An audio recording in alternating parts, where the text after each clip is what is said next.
Tennessee Volunteers, the 2000 season has been a year of close calls and near misses. Not since 1988 has the Big Orange stared down the possibility of going 0-3 in the SEC. For Quincy Carter and the Georgia Bulldogs, 1988 rings true for a different reason. It marks the last time the men of red and black defeated the Vols. 9 consecutive losses have dogged Georgia since. Two teams looking to reverse the trend. One looking to put 88 behind them, the other trying to recapture its past glory.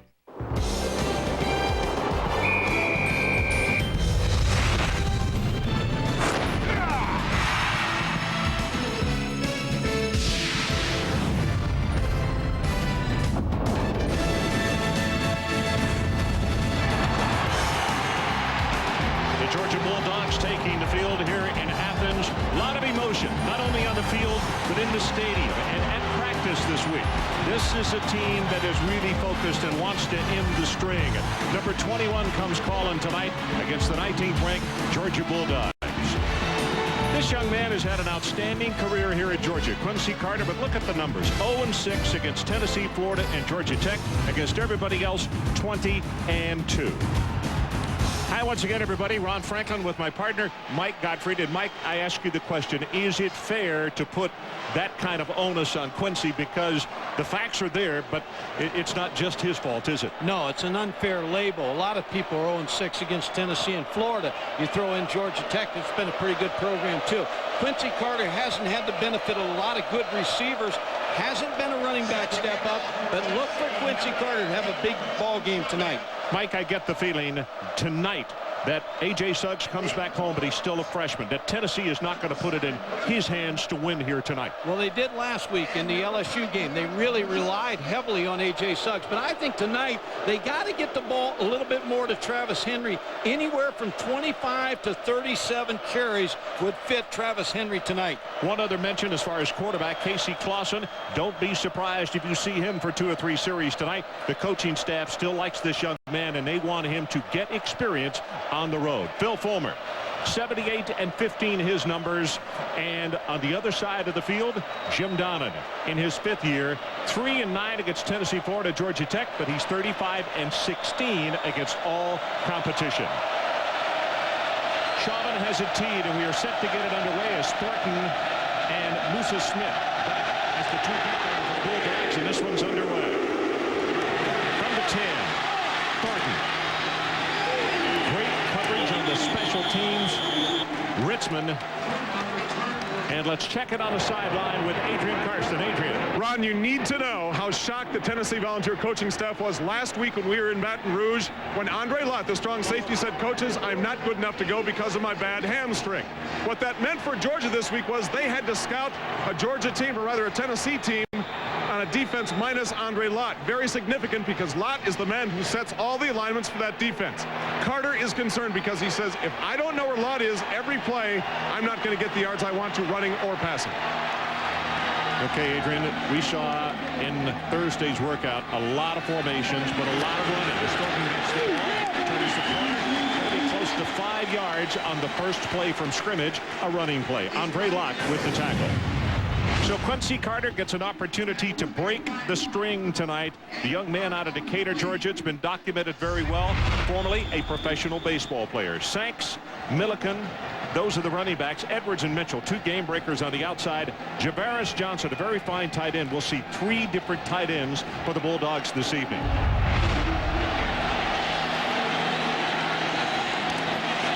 Straight back in the pocket. They set screen. This is Thornton. Turns it up. The 20, going to be knocked out of bounds around the 23-yard line, and that's about the line of scrimmage. Andre Lott with his 2nd tackle. They're already glad he's here. Jennings, he is the veteran. Pate, McGill at center, Breedlove, and Stenchcombe. And Mike, who do they match up against? Ron, they're up against a good defensive front, but Bernard Jackson, number 56, takes DeAngelo Lloyd's place tonight, and I believe they'll try him, number 56, early in this football game. We'll check the linebackers in the secondary in just a moment. It's a 3rd down and 6 for Georgia. They need to take the ball out to the 29-yard line to move the chains. Carter, great protection. Sends it too high looking for his tight end, Javaris Johnson. And it's going to be 1, 2, 3, and out for the Bulldogs. Looks like Quincy Carter really is pumped up for this football game. Threw the ball too hard to his tight end. This has been a good addition right here. Kilgo has been impressive and very high, not necessarily an extremely long kicker, but a good cover kick guy. Jonathan waits for the snap back at the 9-yard line. Eric Parker, the deep man for the Volunteers. And this spiral is not going to turn over. Fair catch is called for, and he was hit immediately. So we'll have a 5-yard penalty. Tim Wansley was just right there all over him. 32 on the kick, nothing on the return, but you can add 5 on the return. And this is good field position for A.J. Suggs to start his first series with. You know, Mike, that's a great point, because when you look back at last week's game down at LSU, A.J. saw very poor field position for like their first 5 possessions. First game I can remember. Kick interference. Personal foul, 15-yard penalty on Georgia. After the 15-yard penalty, it's a first down. Not a 5, a 15. LSU did a nice job in special teams. Tennessee usually wins the special teams battle. So put an asterisk by special teams on the very first punt, because that is significant. Suggs not only gets good field position, he gets great field position.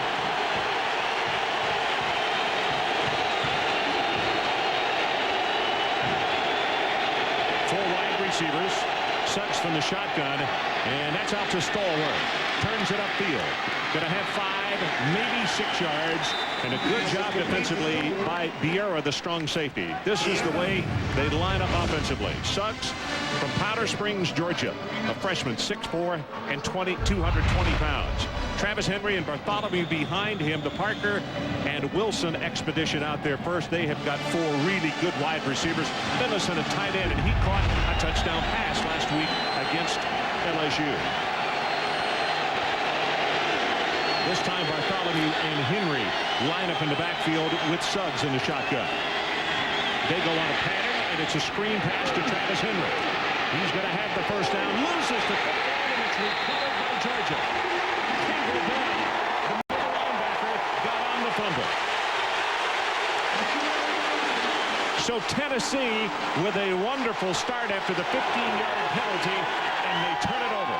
Great call, Ron. A screen pass, again, taking pressure off your redshirt freshman quarterback, but Travis Henry couldn't hold on to the football. Credit Bell. He made the tackle and also caused the fumble and made the recovery.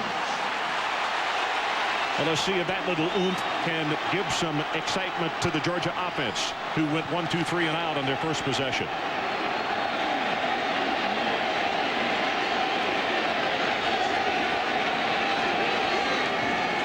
Short drop this time. Sends the pass, and I'll tell you what, Mike, your observation's very good. He's pumped. That ball was too tall also.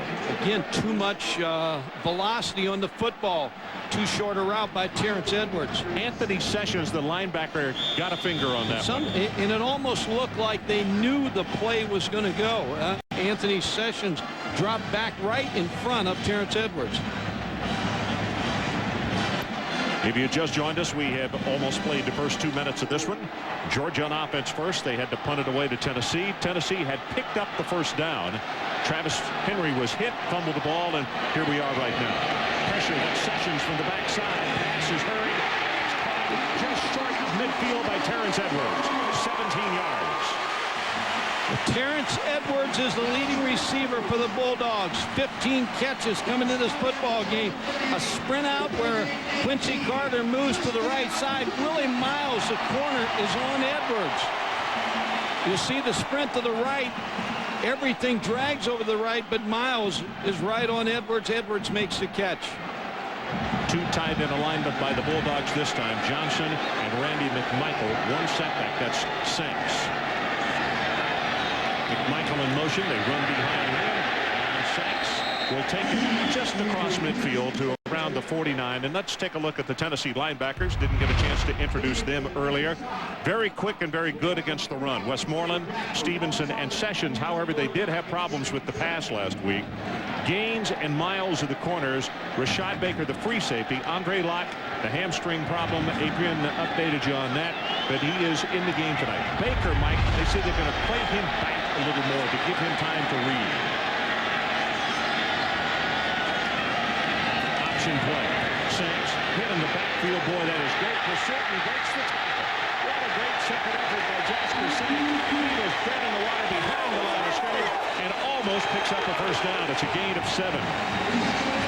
Sessions is the first man to hit him and missed him. Ron, it's important for Georgia to score and put some points on the board. When you're 0-9 against a team, you want to start well. That's why they gave a poor field position, but their defense got the football back. Jim Donnan knows how important it is to put points on the board against Tennessee on this drive. That was enough for the first down on that second effort by Saints. He lost his shoe, so he's out of the game for the moment. Straight ahead. Milliken. Inside the 30, into the 26. That's 16 yards. Bernard Jackson on the tackle. The tackle made by Jackson. Ball started at the 26. Brent right behind Jonas Jennings, number 75, with a big block. Milliken, a senior out of Lilburn, Georgia. And Georgia will play about 8 or 9 backs in this football game. They'll just keep rolling them in. Again, the I formation. They run it back into the boundary. This is Thornton. First and goal at the 4-yard line. Vernon Hayes with the paving block. Looked like they caught him on a quick count. They got Will Overstreet sealed. They got the linebacker sealed. And Thornton, watching the Arkansas game last week, when Bruce Thornton comes in the football game, everybody has a little different bounce to their step because he's an exciting running back.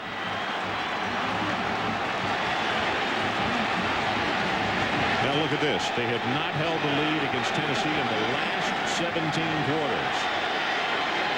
Sanks, the tailback. He gets the handoff, comes left side, and going to be hit by Westmoreland, number 42, at the line of scrimmage. Also, Stevenson is down underneath that pile. What this drive does for Quincy Carter also is it gives him a running game that's going to open the play-action passing game a little later. It takes a little pressure off the quarterback. Watch the tight ends down here, Ron. Randy McMichael and Javaris Johnson, they're very active in the goal line offense.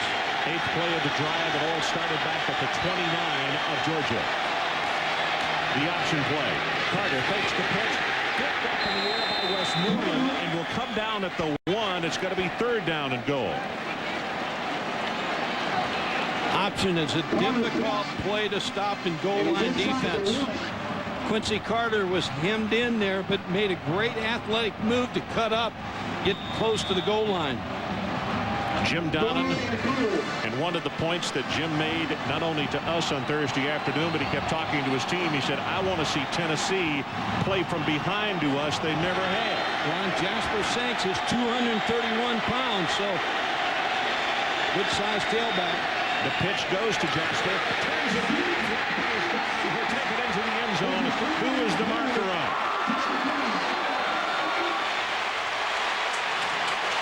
Offside on the defense. Touchdown, Georgia.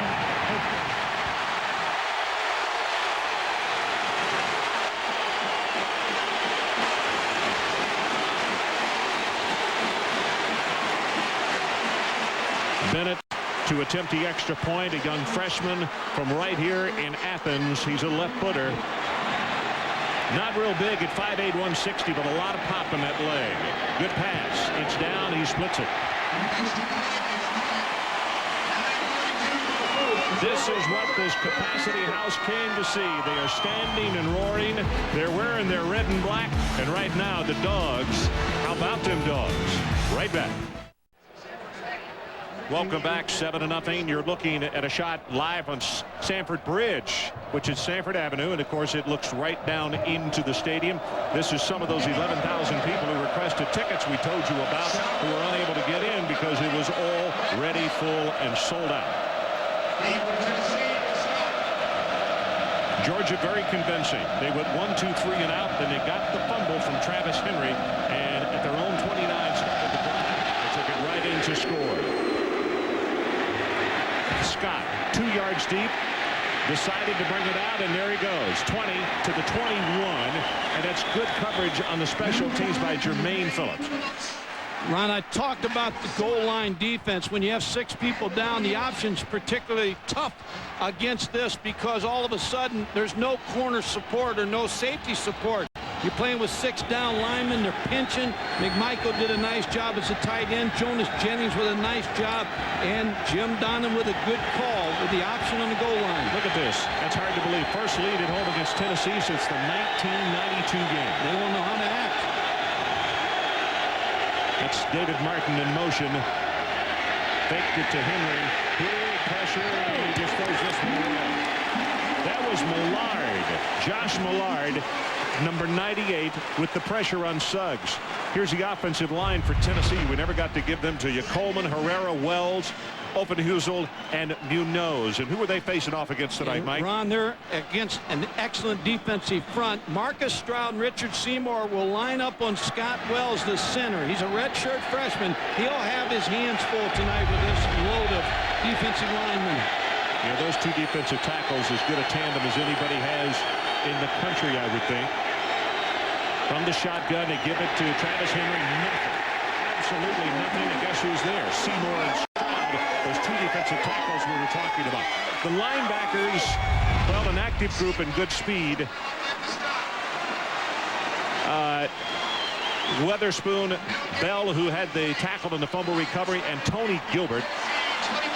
And in the secondary, Henderson, who had an interception for a touchdown last week, and Wansley, along with Phillips, who has been moved over from wide receiver this year. Vieira, the strong safety.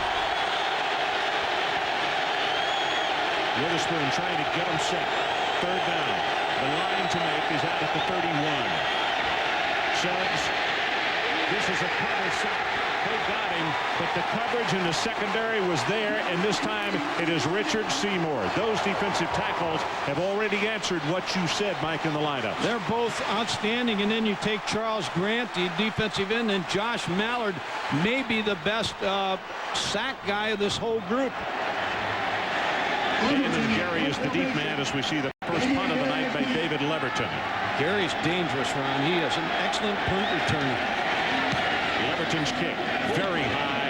Boy, he's good. This is way back to the 27-yard line. The coverage, they will deny him the 35-yard line. So a kick of 52 yards and only 5 on the return. It's Bartholomew on the special teams with the tackle. Georgia 7, Tennessee nothing. We're coming right back. Before this one kicked off at 7 o'clock Eastern time, Georgia on top. Bulldogs averaging 5.2 yards on first down, and they have 2 plays, 15 yards or better. Gary in the ball game at wide receiver, number 18. Carter with the play action, zips this one, and did he pick it off? No, well, very close. Teddy Gaines. Well, that's the reason Teddy Gaines is in the lineup, because he can play the corner spot. Andre Lott was a corner in the preseason all-SEC pick. When Teddy Gaines played so well in fall practice, they moved Andre Lott to safety. Good pressure that time by Omari Hand, number 91, who was working at that left defensive end spot. Looked as though Quincy waited a little long to get that pass off. Sanks the tailback. They pitch it to him. Gets the lead block and continues to work toward the 40-yard line. It's going to be down at around the 38, though, as you look at Suggs on the sideline. Hand with his second tackle. Quincy Carter starting off this ball game, and means a lot to him. He's seen that graphic too. He's read all that about being 0-6, and he's tired of seeing it, and tonight he wants to do something about it. Well, you know, that graphic we showed just a moment ago, to me that is amazing, the fact that it's the first time Georgia has led at home since 1992 against Tennessee. Play action. Here comes the pressure. Quincy going to try to run it, and they'll sack him. Number 22, Sessions, along with Stevenson. All three of those linebackers were right there. Quincy never really had a shot at that one. And Georgia's been doing very well. They've only allowed 2 sacks. They're second in the AC, or they lead the SEC in not giving up sacks, but they gave up their one to Tennessee. Kilgore with his second punt of the night. Eric Parker, the deep man for the Volunteers again. 6.5 minutes left, opening quarter. Got good pressure in this dandy punt. Going to turn over all the way back to the 20-yard line. 25 and good hit at the 29. 45 yards in the kick, 10 on the return, and it's Kentrell Curry with the stop. It's an important game for those two teams because they got to beat each other. That's a bowl game for both those teams. They got to control the other team. Travis Henry breaks off the tackle and takes Vieira with him. That's going to be a gain of very close to 6 yards in the play. Tennessee's got to put the ball in Travis Henry's hands. He had 37 carries against Florida, and they played a great offensive game, and they took the pressure off of A.J. Suggs, the young quarterback. But only 20 carries last week. But they got behind so quickly and so big that they had to get out of formations that are better to run out of, didn't they? Yes. Henry close to the first down at the 39. Ball came loose. Georgia wants it, but nope. And it's Kendrell Bell, the fellow who caused that first fumble. Well, it's just natural that Philip Fulmer does not want a redshirt freshman quarterback to have to win this football game. Now, he's got to make some throws, and he's got to make some change of plays at the line of scrimmage, but you really want to put it on a warrior, the senior running back, Travis Henry. Clausen on the sideline, the freshman out of Northridge, California. Crowd comes to their feet, wanting to stop here on 3rd down and 1. Henry, he did hit at the line of scrimmage. That's Terrence Smith, number 85. You can't dance on 3rd and 1, and you've got to go straight ahead. And Travis Henry, even though there was no place to run, you can't cut back against the penetration of Georgia's short yardage defense. Smith hit him first, and big Marcus Stroud was right there. And David Leverton in to punt again, this time waiting at the 25. Damian Gary, the deep man. Very high, not as far as the other one, but a great coverage kick. And Gary calls for the fair catch and makes it at the 32. 29 yards on the kick, but nothing on the return. We'll take a break. 4:22 left, opening quarter. Georgia on top.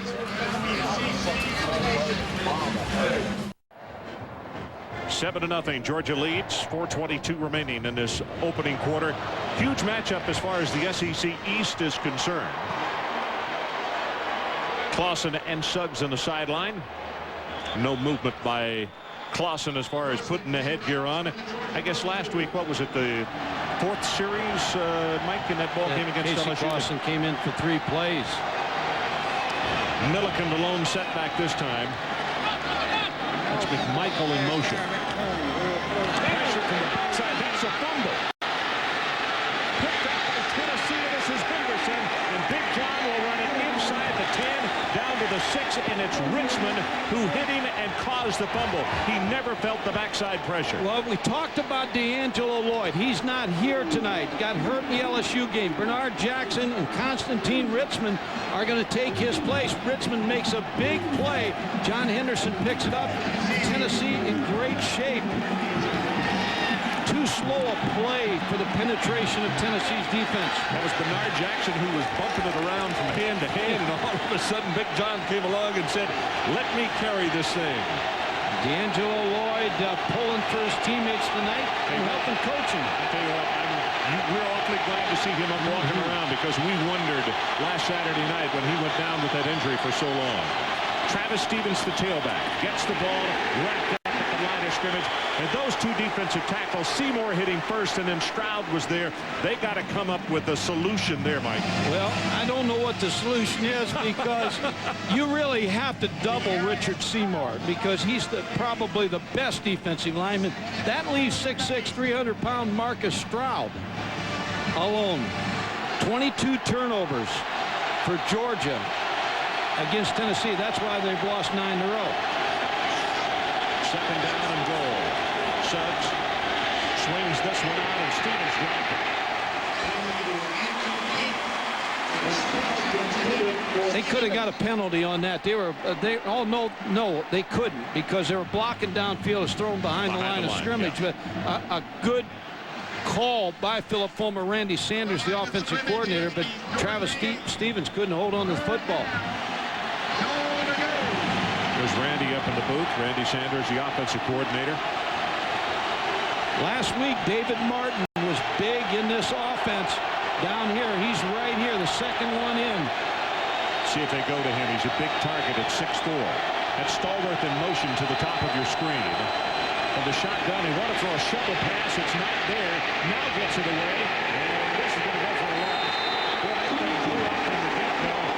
The linebackers stayed right at home. They ran that shovel pass all the way. And the defense, what you want a defense to do is when your offense turns the football over, only allow a field goal attempt. This is very successful for Gary Gibbs, the defensive coordinator staff. You're right. They played it perfect. Tony Gilbert, number 42. Tony was just sitting down on that thing, saying, okay, go ahead and throw that thing. Alex Walsh, he's perfect on the year, 9 of 9. And this attempt is going to be from 27 yards. Good pass. Kick is down, and he got it. He yanked that thing a little bit. It was close. So Tennessee gets on the board. 2 minutes, 46 seconds left in this opening quarter. Both teams now get on the scoreboard by way of a turnover. Ron, one thing Georgia's going to have to do on offense, they're going to have to throw some screen passes or run some draws. They have not, the last 2 series, they have not been able to control the front of Tennessee. They're not allowing Quincy Carter any time, so they've got to go back and throw screens. They threw a screen on the first series, and it almost looked like it was going to break, but Eric Westmoreland made a great play. But I really believe they've got to go back and slow this front up. Let's check on the sideline with Adrian Karsten. Adrian? Ron, it's not exactly the sidelines. I've got one of the best seats in the house here, and I'll explain in just a minute. But the request lines are open on the internet at ESPN.com, keyword Ask Adrian. Now, best seats in the house? Not necessarily. Take a look behind me. You can actually see from the 50-yard line in. The other thing you don't get is when the ball's on this side of the field. Behind me, one of the 11,000 who couldn't get the tickets. Where are you from? I'm actually from Iowa. Well, he's from Iowa. You're about 6'3". You're 6'3", so you got a pretty good view here, but you also got a sign underneath that says, I need 6 tickets. I need it. Too expensive for my blood. Can't get them. Pretty good view from up here, Ron. I may stay up here the rest of the game. Okay, Adrian, from Iowa. That's why he didn't get the tickets.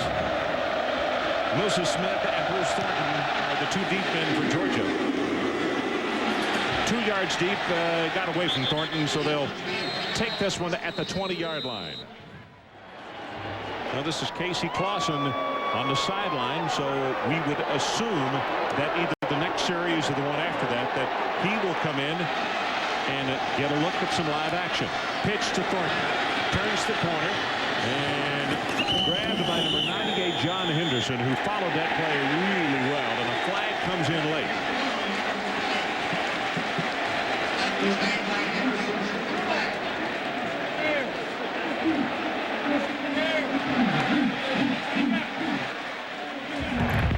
After the play, personal foul on the defense, 15-yard penalty. John Henderson with a good play run compared to Reggie White out of high school. Now this is a late hit. Watch coming in from up above right there. That's Dominique Stevenson. And as you can see, the man was well down and flat of his back in the field. So it will cost the Volunteers 15 yards. And it is first down out at the 38.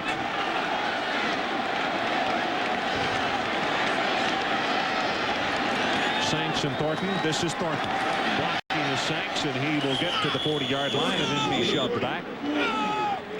Stevenson, along with Andre Lott, combining on the tackle. All 3 of these linebackers for Tennessee, they can run. Anthony Sessions was a quarterback in high school. Dominic Stevenson and Eric Westmoreland were running backs. They all have great speed. What Georgia wants to know is, can they take on the lead blocker? And they proved they could on that play. Mike, the other thing that the linebackers, as well as they run and play against the run, last week on misdirection. They overrun plays, don't they? Sets the throw. Going to go deep. Good coverage down the near sideline, and it's incomplete. That's Miles working against Damian Gary, and he covered that about as well as you can have it covered. That play was off the option. They have not shown a pass off the option this year. There's a flag down in the secondary at the 45-yard line. Bill Goss Holding on the defense. Penalty 10 yards. Automatic first down. Defensive holding against the Volunteers. Spotted at midfield. Now Phillips Ball Club with some early mistakes that are helping them dig a little bit of a hole here and keeping things alive for Georgia. And they have been the fewest in the nation in penalties. So get 2 15-yarders back to back. Milliken, the lone setback to the 49. He'll take it up the middle. Puts a head down. Tough play by Westmoreland. Right there to smack him down. Makes his way to the 47. A little bit of a misdirection play there, but Eric Westmoreland sat at home and was not fooled by the little counter play. Westmoreland led his Marion County High School team to 3 state championships. Scored 40 touchdowns as a senior. Tell you what, Pretty good running back. He is a very focused and motor is always running kind of player. Look at it. He's got 9 in the box. Carter running for his life. Gets this one away and threw it too high. All he had to do was lob it to Milliken. He's got the first down, and he just threw it too hard. Will Overstreet's the man that caused the play to blow up. Sometimes you want to do something so much, and you want to win so bad, and all of a sudden Quincy Carter coming out here a little nervous in the first quarter. Has Brett Milliken open, gets flushed out of the pocket again. His offensive line not giving him protection where he can set his feet. How many times have we done Tennessee games where we talk about the man that caused the play to go awry, Will Overstreet? Well, he got his first hurry tonight. He had a bunch last week at LSU. Here he comes again. Pressure from that backside, and it's Overstreet with the sack. Carter brought down to 45. 12.5 career sacks. Give him another one. 13.5 career sacks. Will Overstreet, you just talking about him. He plays so hard every play. Every offensive coach we talk to that plays against Tennessee says the same thing. He said, we got to stop Will Overstreet and John Henderson, but mainly Will Overstreet. Looked like he was limping just a bit when he went to the bench. We'll keep an eye on him when their defense comes back out. Parker, the deep man, as Kilgo prepares to punt it for Georgia. It's going to turn over. Good coverage kick, and no fair catch was called for. Very dangerous play. Wansley with his second special teams tackle. 37 on the punt and 4 on the return. And that is the end of the first quarter. So let's take a timeout. The Georgia Bulldogs scored on their second possession following a turnover, and then the Volunteers scored also after a turnover. 4-point Georgia lead. We'll be right back.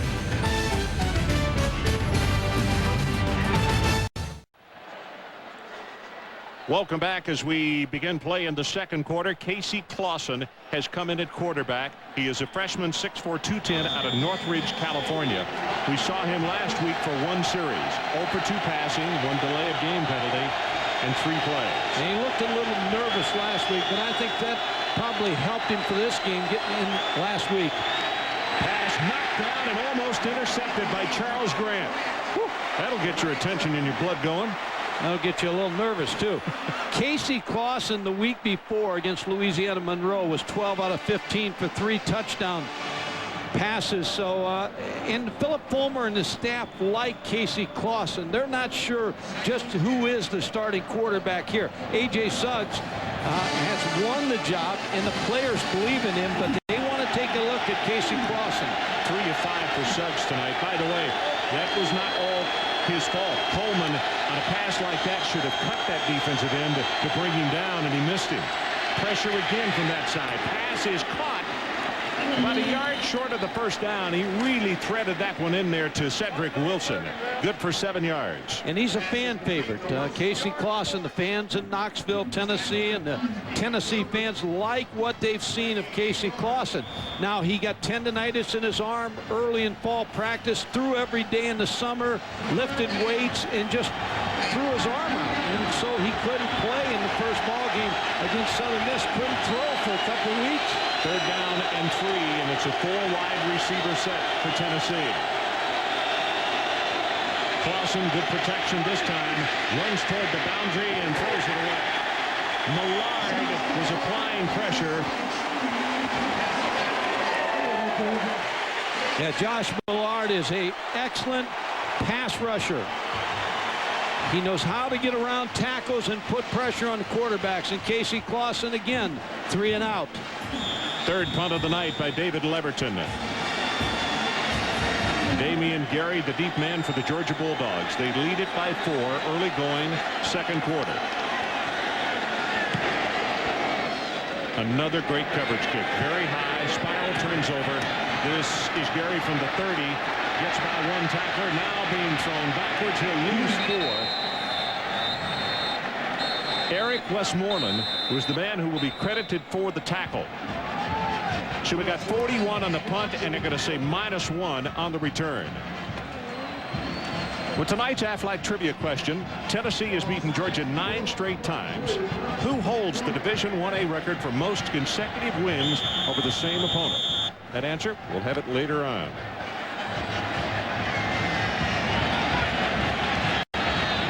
Sanks and Haynes, the setbacks. It'll be Sanks right up the middle, breaks a tackle, still fighting. Edward Kendrick will be credited for the tackle, but by the time he gave a 2nd and 3rd effort, that's a gain of about 7.5. And that's what Georgia wanted to do. They wanted to try the linebackers out of Tennessee. When you look at all 3 of those linebackers, Anthony Sessions is 215 pounds. Sanks a 225-pound running back.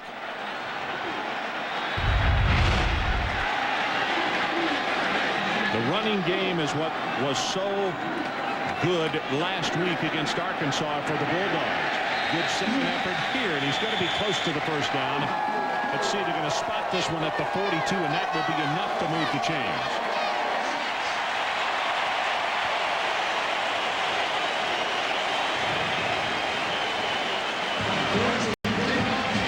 The other thing I think Georgia's got to do is throw in first down, Ron. Don't put Quincy Carter in a position where Tennessee can tee off on his offensive line. Thornton and Milliken this time the setbacks. Milliken, number 39, lines up as the fullback. They give it to him, trying to fool Tennessee, but the backers are right there along with Will Overstreet, and Will records his 2nd solo tackle. Adrian Karsten, what do you have for us? Ron, the pace of this game is moving right along. Take a look at Georgia. When they don't non-huddle, they're only huddling 3 yards away from the ball. They claim that's because Bill Moss, the man in the white hat, the referee, sets the ball so quickly. Look at him, only 3 yards behind the ball as opposed to the 10. Quickly, they break the huddle, get to the line, snap the ball, save some time. Interesting situation, Adrian. We've talked about that. We'll talk about it more tonight as far as the spotting of the ball and how quickly, because different crews are just that, different.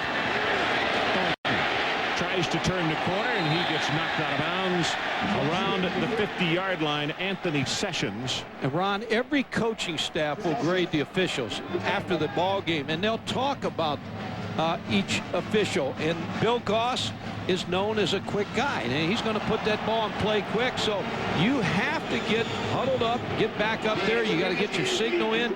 So when you have a fast spotter like Bill Goss, you've got to get the plays in quicker.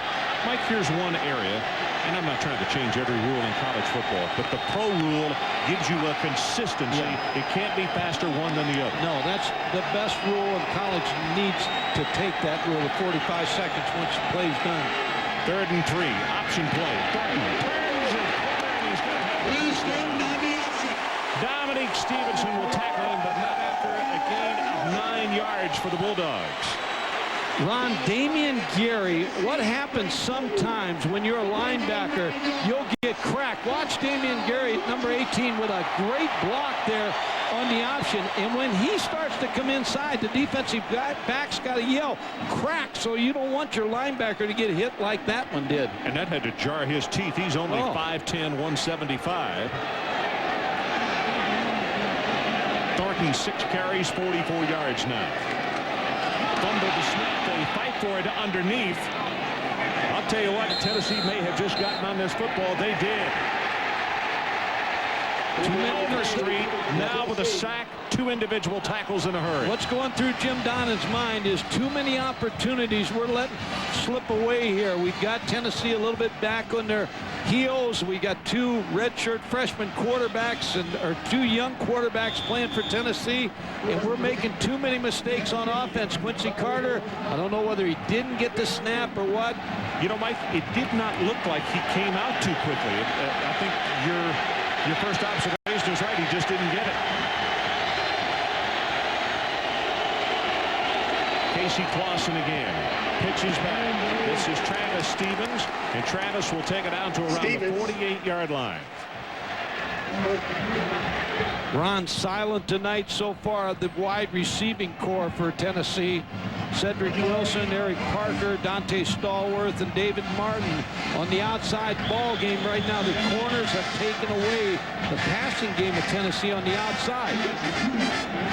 And these are all good receivers. Dante Stallworth being the fastest one. Cedric Wilson's the leading receiver for Tennessee with 26 receptions. Passing yardage, not much by either team tonight. It's been on the ground. Clausen, play action. Under pressure from behind, running for his life. Puts a head down, and he will take it in the vicinity of the 42-yard line. Jonathan Sullivan is the man who flushed him, but it's a gain of 11. Yeah, he showed good athletic ability running that football, picking up the first down. That's the first down for Tennessee, and it comes at the 10-11 mark. And you'd think, Ron, they'd be behind by more points. Yes. They've given up good field position. They've made their mistakes. They're only down 4, and they're driving right here. So they're in great shape.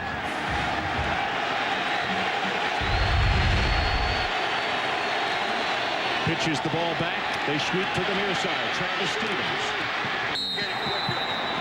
Torrey Robinson knocks him out at the 33. I tell you, Troy Fleming with a good block, and the wide receivers at Tennessee. And I remember the LSU coaches, Phil Elmation, talking about the wide receivers at Tennessee. He said, you know, they never take a play off. They block and they run their routes all the time. They never go into second gear when they're not getting the football. Cedric Wilson with a good block on the last play. I'll tell you what, Torrey Robinson made that tackle on the sideline, and he came straight to the bench. He was right there. It looked as though he knocked the shoulder down, or certainly got a sting. Second down and short. Martin in motion. Straight up the middle. Now Stevens will get the first down. Richard Seymour, big number 93. As you look at Travis Henry, and hasn't been in for the last couple of series, we understand there's no injury to him, but he got kicked high on the ankle, but he tried to throw a block last week in the LSU game. He had a bruise last week. Talking to Willie McCorvey, the running back coach, just trying to point out what Travis Stevens is doing. Because, you know, after he had that happen, we wondered about his absence. He only had 2 carries in the entire second half last week. Martin again in motion. Play action by Clausen. Flips it out there. Has it complete at the 18-yard line to Finlayson. Good for 12 yards, and good heavens, 2 weeks in a row a tight end catches the ball for Tennessee. And you get the feeling that Casey Clausen is a little bit more comfortable now in the ball game. Good play fake, and now he waits for Finlayson to come open. He wasn't open, and he came open late behind the linebacker. Good drive by Tennessee. So we mentioned that John Finlayson caught a touchdown pass last week against LSU. Stevens, he is banged at the line of scrimmage. Tony Gilbert. Boy, number 42, the sophomore linebacker out of Macon, Georgia, came up and put a hat on him. What happens a lot of times, Ron, when you got a front like Georgia does with Seymour and Stroud, you've got to double them. There's Gary Gibbs right there, the former Oklahoma head coach. He's the defensive coordinator. But you absorb the double teams, and then a linebacker like Tony Gilbert can get in there and make the tackle. Interesting. I talked to him before and after practice on Thursday, and he said, yeah, we're good, and everybody's fired up about the Arkansas game, but he said, these guys are still another plateau of the competition that we played against. Speaking of Tennessee. Stevens hit hard by Charles Grant, and now Tennessee is going to be confronted with a 3rd down and still long situation. Yeah, just your point, Ron, to add to it, Georgia Southern, New Mexico State, South Carolina, and Arkansas, not the most powerful offensive teams, and you see what Georgia's defense has been able to do.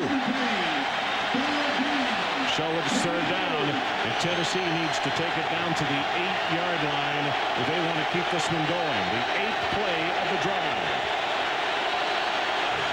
Scott Wells, the freshman out of Spring Hill, Tennessee, over the football.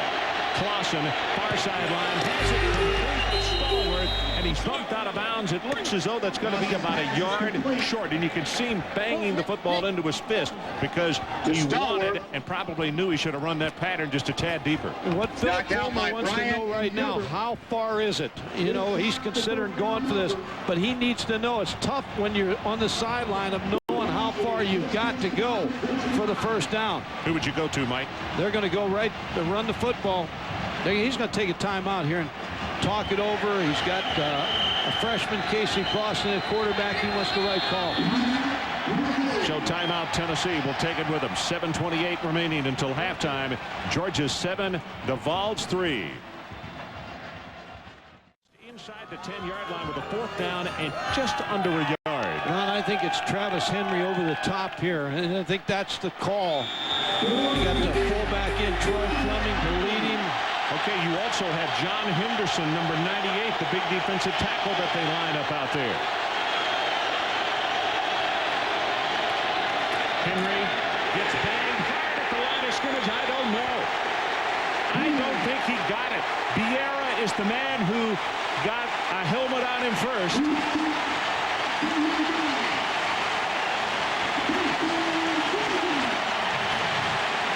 Georgia takes it over.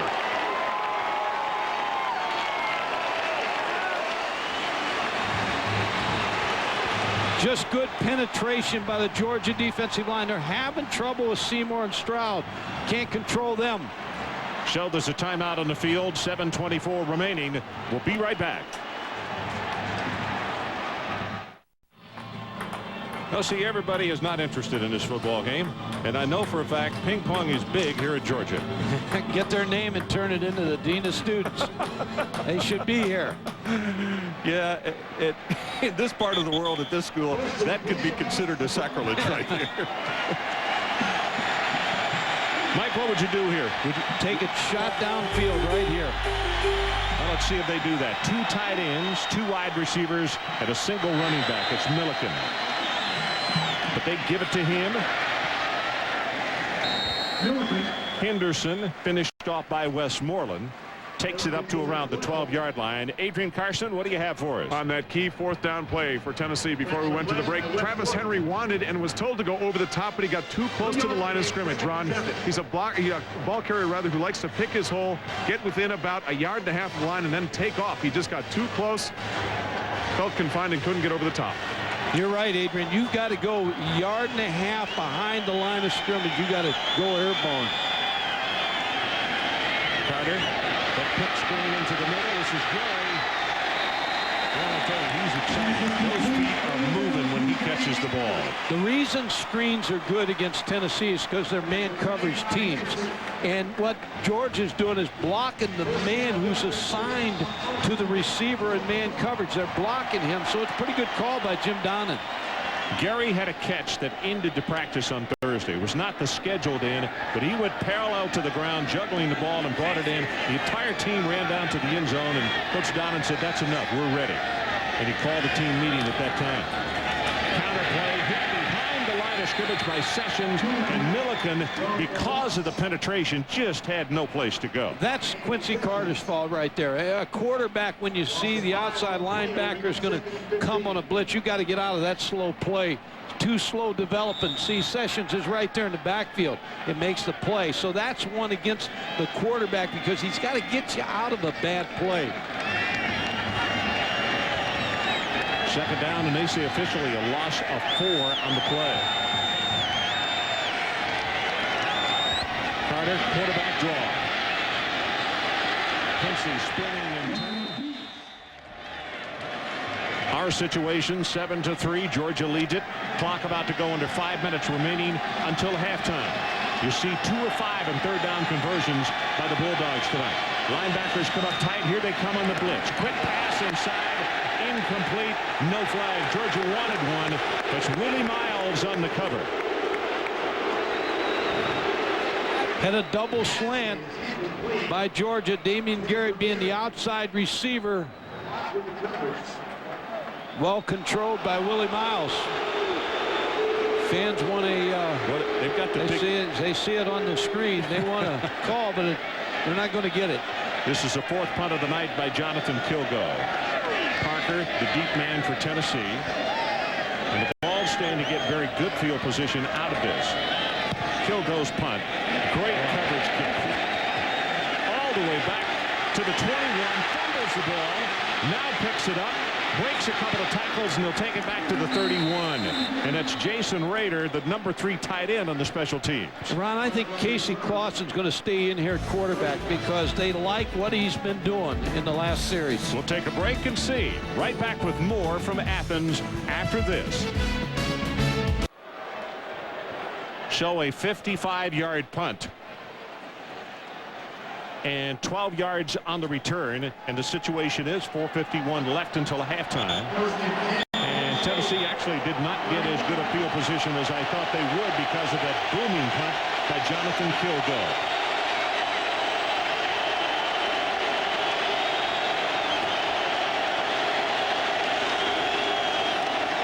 Clausen pitches back to Henry. Breaks 1, breaks 2, and then we'll take it to the 35-yard line. Jamie Henderson, who had the interception return for a touchdown last week against Arkansas, is there to make the stop. Mike, interesting story in that secondary. Number 5 is Jermaine Phillips, a senior out of Roswell, Georgia. Well, he was a wide receiver, and they had such a good number of talented wide receivers. He played both ways in high school, and they said, hey, let's put him on defense. Gary Gibbs said, we need some help in the secondary. He's been a great addition. Had 14 tackles in the opening ball game, so that proved right away it was the right move. And the coaches say he has picked up everything because of that high school experience very quickly. Draw play, Henry hit by Seymour. It's either Seymour or Stroud, it appears, every time they go between the tackles.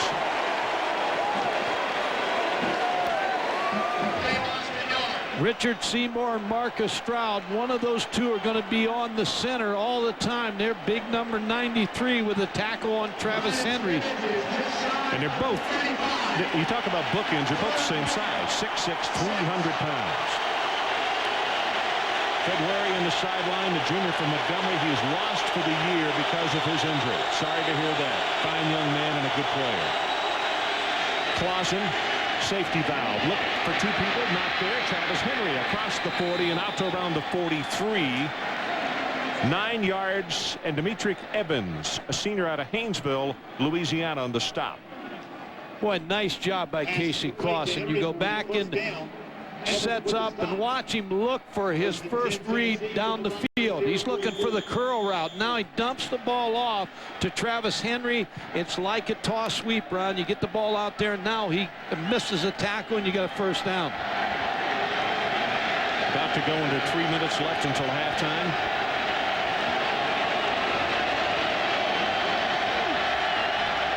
Clausen with an audible. 4 seconds on the play clock. Short drop, he's going to run it. And Clausen will be stopped at midfield. So they'll have actually second down and short, about 4. What Casey Clausen saw was Will Witherspoon, number 46. He knew he was going to come on a blitz. and he was trying to figure whether he wanted to check out of the play. But instead, he just tucks the ball away and runs for a few yards. Well, this is the second time that he's run. He's got 2 rushes for 17.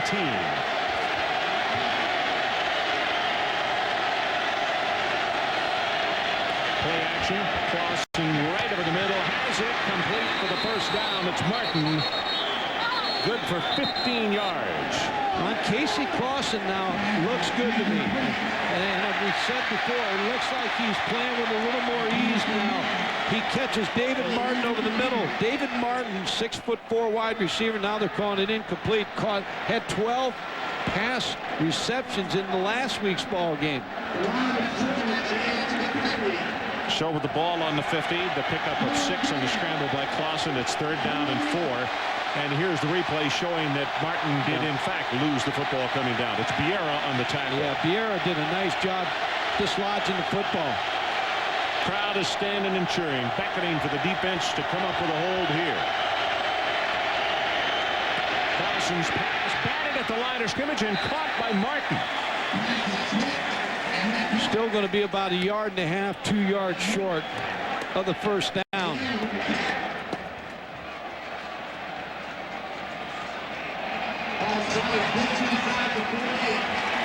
Looks like Leverton is going to come on, and he'll try to punt it inside the 20. I think Charles Grant, 19, got a hand on it. Philip Fulmer's thinking now this is going to be a defensive game, going to be changed by one play in this ball game. I'm going to play field position. Leverton, you remember in the Southern Mississippi game, as he punts for the 4th time tonight, was actually our player of the game. He had 6 inside the 20, 4 inside the 10. Going to take a delay of game. Delay of game penalty against the Volunteers. Good thing that was his worst punt of the night. Damian Gary again, the deep man for Georgia.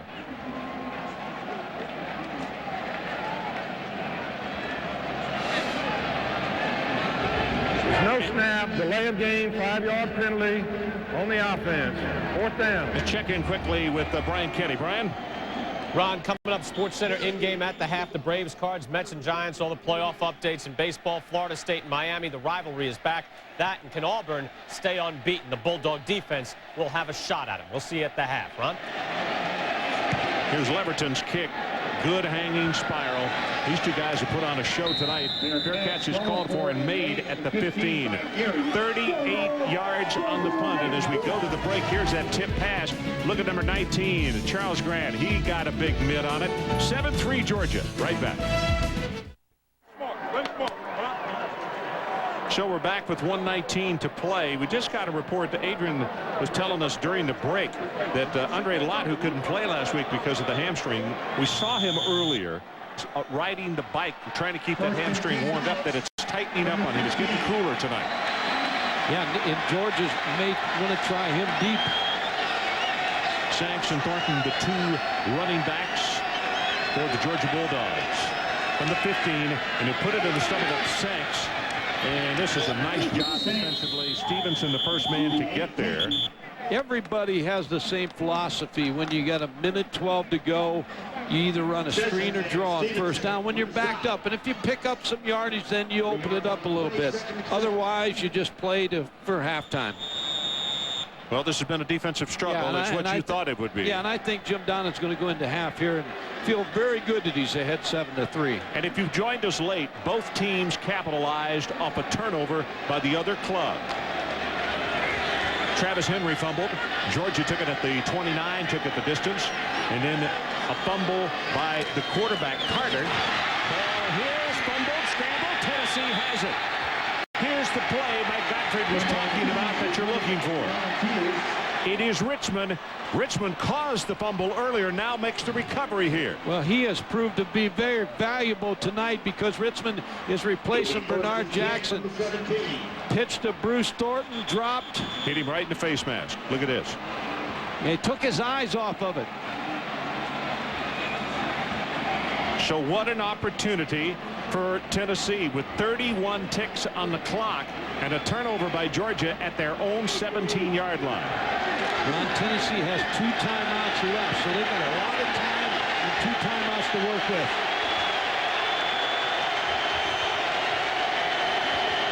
Parker in motion. They throw back, tipped at the line of scrimmage, almost intercepted by Josh Millard. Wow. Millard is that kind of football player, Ron. He's a good sack guy, and he also is a good, smart football player. He saw the tackle set, and he knew right away his tackle release, so he knew right away that they were going to try to get the ball to Cedric Wilson on the screen. Junior Smart play. out of Savannah. You're right. That's what happens after you've been around this kind of Division I competition for 3 years. He's a smart football player. I've watched him now for forever. It seems like he's been playing here. He's only a junior. He's good. That play took only 4 seconds. 2nd and 10 from the 17. Clausen sets deep. Pressure is on. Throws for the end zone. Did he catch it in bounds? No. Popped the football, but he couldn't get a foot down. Coverage by Bryant. Ron, Philip Fulmer is down there on the 20-yard line. He's out of the coaching box, and there's Gerald Harrison, who's the assistant there, is getting him back, trying to talk him into going back. But Philip Fulmer believes he was in when he caught this football. Wow. And it's close. His left foot might have been in.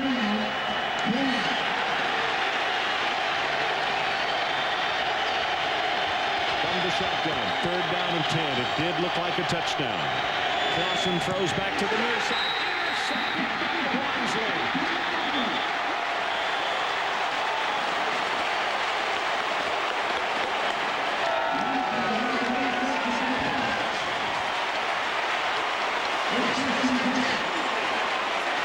Mike, on the play prior, as you look at the interception. You're going to throw that hitch like that, Ron. You can't look off and take that long. He's trying to get the ball to Dante Stallworth. And Tim Wansley broke on the football with a big interception. And Thornton, the tailback, is happy he did.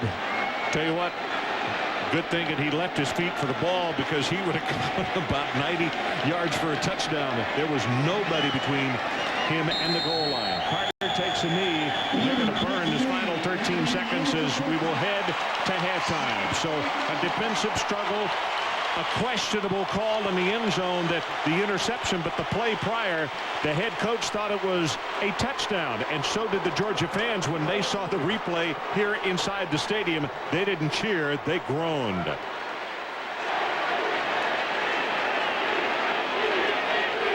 So halftime, it's Georgia 7, Tennessee 3. Now at SportsCenter, in-game. Brian Kenny with the Buick halftime report. 7-3, the Georgia Bulldogs leading Tennessee. And the halftime stats, these numbers show you something about what happened at a very defensive struggle in that first 30 minutes of play. 99 yards Georgia, 91 for Tennessee. Both teams, 5 turnovers in this football game. Defensive game controlled by both defensive lines. Kerouac will kick it off for Georgia. Scott is the deep man, number 26.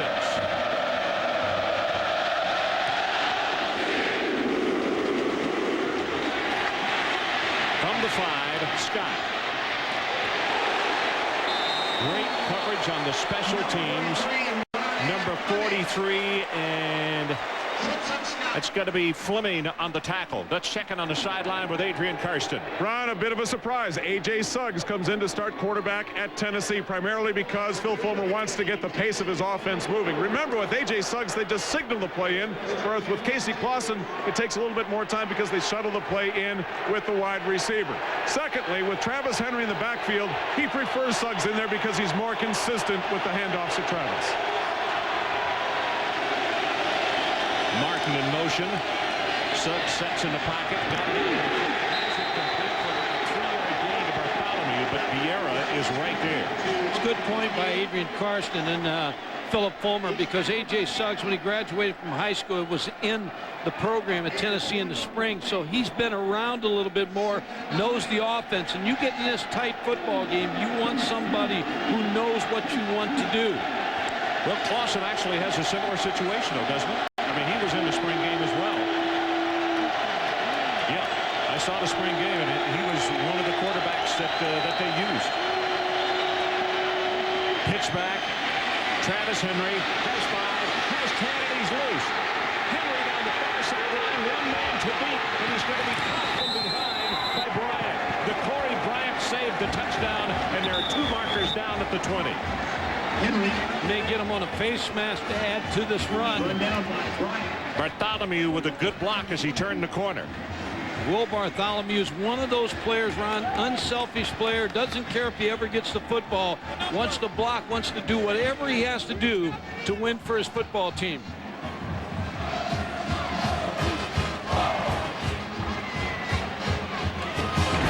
Personal foul.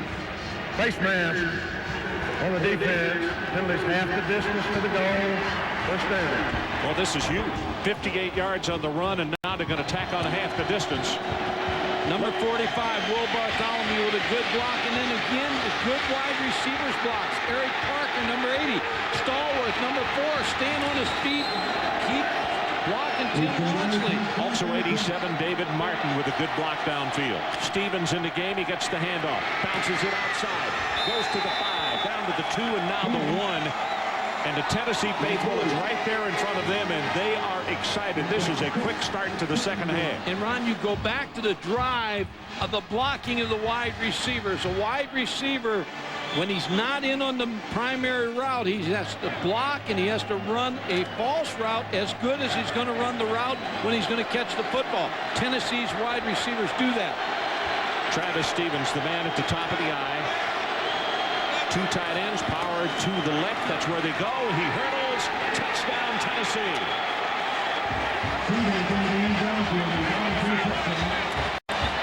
Anthony Herrera with an awfully good block inside. And that's what they wanted in that 4th down situation. They wanted Travis Henry to go over the top on the right side. So now they bring Stevens in and go over the left side behind Anthony Herrera and Reggie Coleman. Anthony, a sophomore, 6'4", 310, out of Naples, Florida. Now you see some smiles on that sideline of the Volunteers as Alex Walls tries to make it a 10-7 ball game, and he does.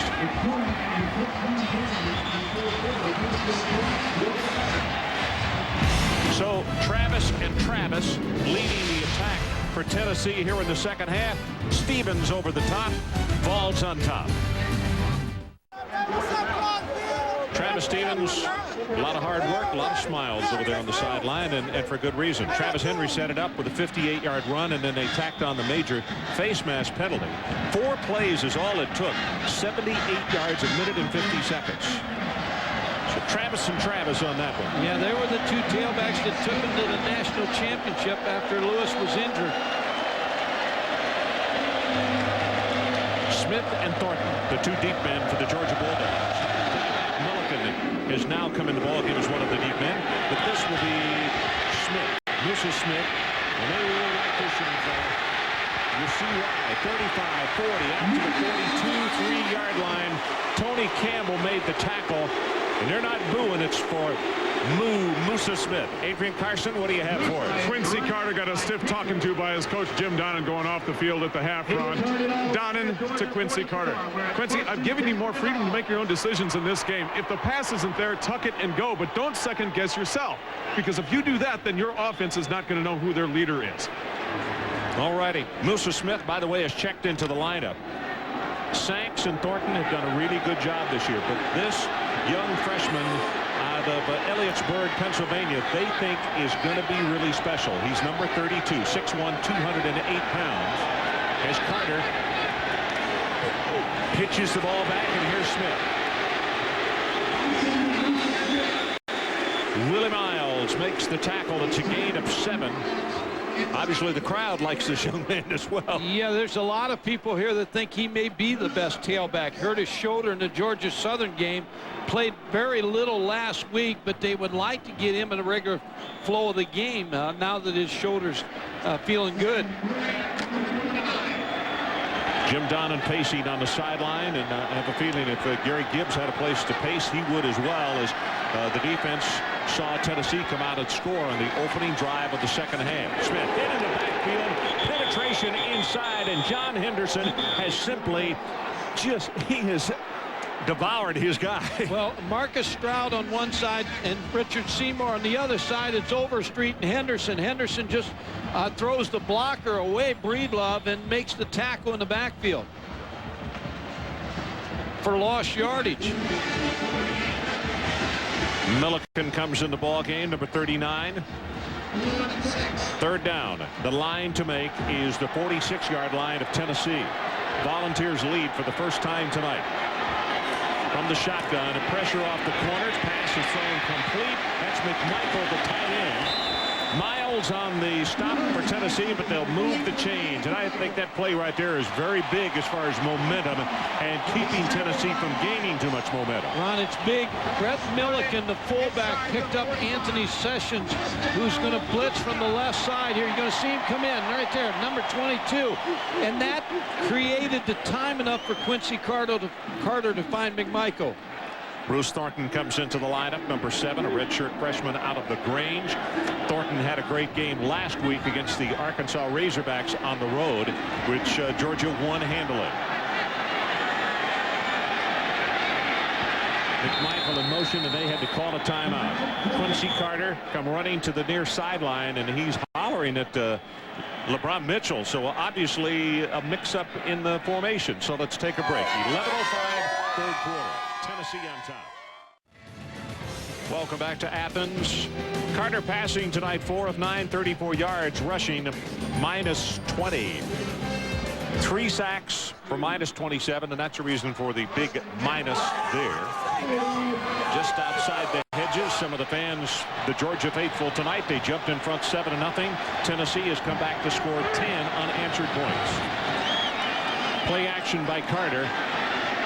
Got by one tackler, throws it long, got him open, inside the 15, they'll push him out at the 11. 34 yards, Lott made the tackle. Ron, I was watching Terrence Edwards because he's the leading receiver, and he's been the favorite target of Quincy Carter. But watch as he comes off the ball. And Twan Lott grabs him and tries to hold him up. Can't stop him. Quincy Carter's got enough time to find him for the big completion. Well, you're right. Andre Lott had his hands all over him. From the line of scrimmage, he was holding him all the way. Sanks and Smith, the setbacks. Now they go split. You can see an audible called by Carter at the line of scrimmage. Pressure is on. Throws the incomplete, and Edwards says I was tackled, and now the official agrees. That may be Lott. Yeah, they didn't catch him the first time, but they're going to get him here. Edward Kendrick, 93, was just coming pell-mell. He was all over him.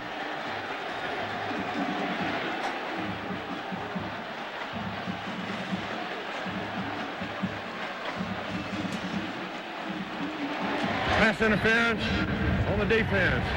The penalty puts the ball on the 3-yard line. First down. Both slant patterns, a little post. Quincy Carter's a good enough athlete to get rid of the football. Terrence Edwards was the receiver. There's Lott just pulling Terrence Edwards to the ground. First and goal. The ball has been spotted, as you can see, just outside the 2-yard line. From the I formation, they'll take it to the 1-yard line. Westmoreland will make the tackle. Ron, that's a great job by Eric Westmoreland, because he got so much penetration. There was no place to run the football. 7 tackles for Westmoreland in this game tonight. This may be a down. Jim Donnan decides to throw, run the option with Quincy Carter. Yards tough to come by inside. Maybe he goes with the option. Sanks is the man at the top of the eye. Play action. No, he's going to throw it. Sanks is open. Throws in the end zone. McMichael couldn't hold on to it. Rashad Baker, the free safety, was there to make the play. That's the down you want to throw on, because everybody figures if you can't make it on second down, you'll throw on third down. Now he's got a choice whether he wants to try to run it in, go back to the option play that he ran for the first touchdown. Down on the other end of the field in the first quarter, came to Quincy's left and ran the option. But Baker's a converted wide receiver as well, isn't he? Yes. I know somebody asked you when's the last time that he started in a game at free safety. He said midget football. Third down and goal. That's a tight end right here. Going to go with the running play. Sands. Georgia.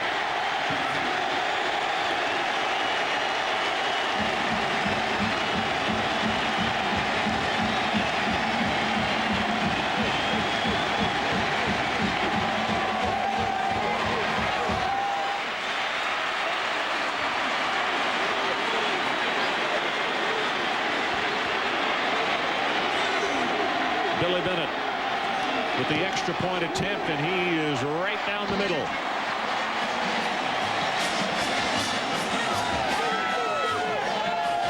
So let's take a timeout. Just over 10 minutes left in the third quarter, and our new score, Georgia 14-10. Uga with a smile on the sideline. 14-10. His Dogs are on top with just over 10 minutes to play third quarter. The tight end Raider is going to make a nice block on Lott. And Eric Westmoreland got caught up in the double team. Both the linebackers and the safety got caught up on that play and Sanks in the end zone. A very good job by Jason Raider, the tight end on the block. Brett Kerouac to kick it off for Georgia. Leonard Scott is the deepest man for the Volunteers. That's what you have to do, Ron. When you score, you've got to be able to answer a score. Georgia did that. Scott from the 4.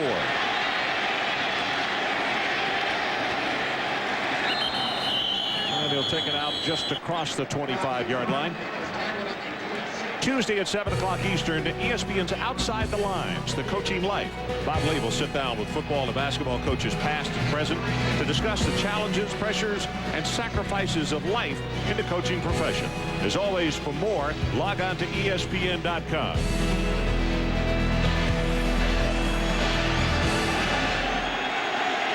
Scott Wells, the freshman, number 64, comes out over the football. Tennessee scored in their opening drive of the second half.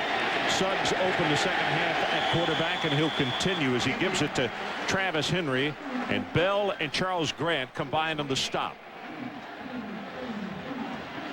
Interesting in talking with both Stroud and Seymour, the big 2 defensive tackles for Georgia after Thursday's practice.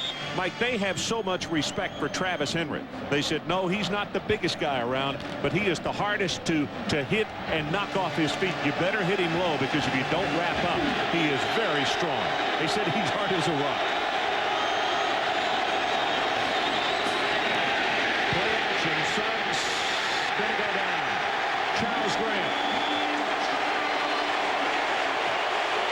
Charles Grant is a great athlete, running back in high school.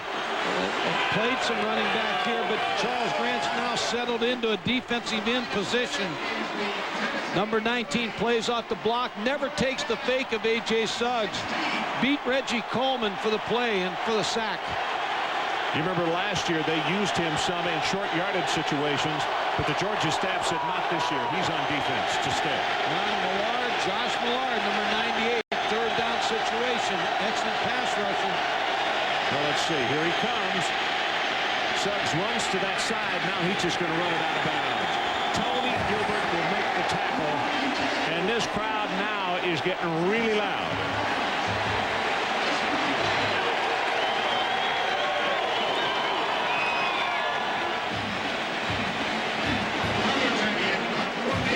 David Leatherton. His 5th punt of the night. The 2 punters part of the big story in the first half. Leatherton and Kilgo. Gonna go out of bounds just short of the 35-yard line. That's Corey Collier, who got a hand up. The wide receiver made the block. 10 yards in the punt.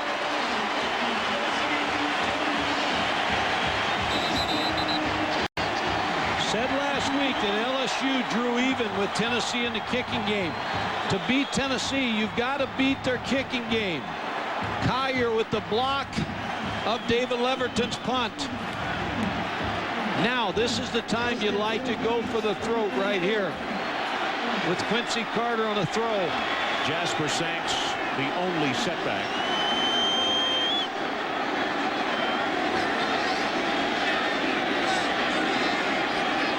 Blitz coming up the middle. Option play, nothing. Absolutely nothing. Guess who? John Henderson. Our situation, 14-10 at Georgia. They have just blocked a punt, middle screen, and that ball was thrown high and almost lazily, rather than putting a little steam on it to get it right there. Yeah, this is a missed opportunity.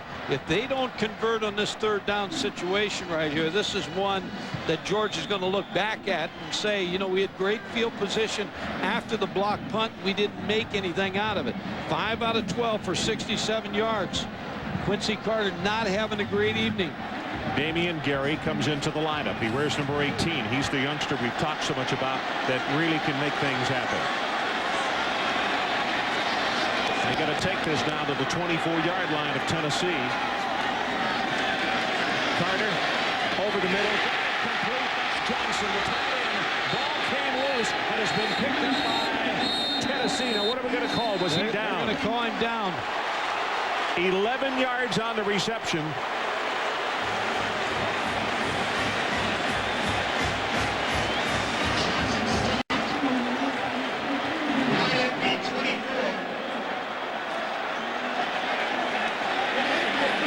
Run number 48, Johnson going to make this catch. Westmoreland on him. His knee was down. In fact, both knees were down, I think, Mike. See, there's his knee, and he has possession of the ball. No fumble. Quincy Carter standing right there checking to see if they picked up the first down. And they did not. We're talking about 2 links of the chain. Now this is where you think quarterback sneak. You got Quincy Carter, 213 pounds. I don't know if I'd take this ball off the line of scrimmage and take a chance on getting it back to Jasper Sanks. Because Tennessee has been getting great penetration. Great penetration. I think I'd leave it at the line of scrimmage, and hopefully Quincy Carter could pick it up with a quarterback sneak.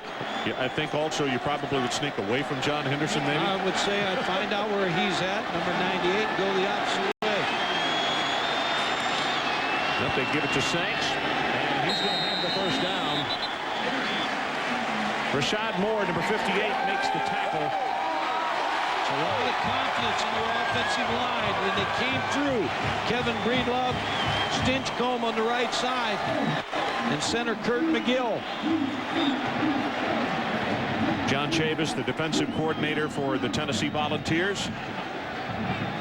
He's seen his defense this year against LSU late in the game, Southern Miss late in the game, Florida drive late in the game, so they have been late in the ball game, been hit hard. Haynes is the fullback this time. Got him blocking there. Sanks bounces it outside. Takes it inside the 20, and he's down around the 18 for a gain of 5, maybe just a tad more. Lot defensively for Tennessee. Sanks has been the difference in the ball game, in the running game. Travis Henry on the other side with a big run that set up their touchdown. But Jasper Sanks picked up tough yardage tonight.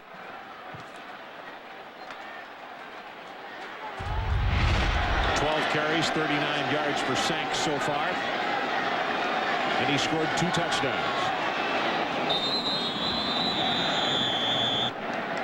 McMichael came up. So rather than a second down and about 5.5.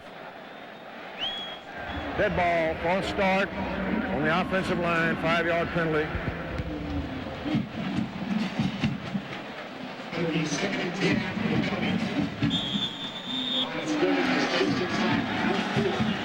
So it takes it back to like second down and 10.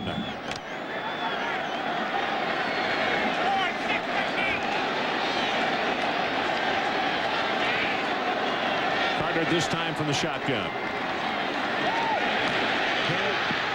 Threw the pass anyway, and it hit an offensive lineman. And then the flag comes down. Henderson is the man who was coming through and was on him. Was a late flag too.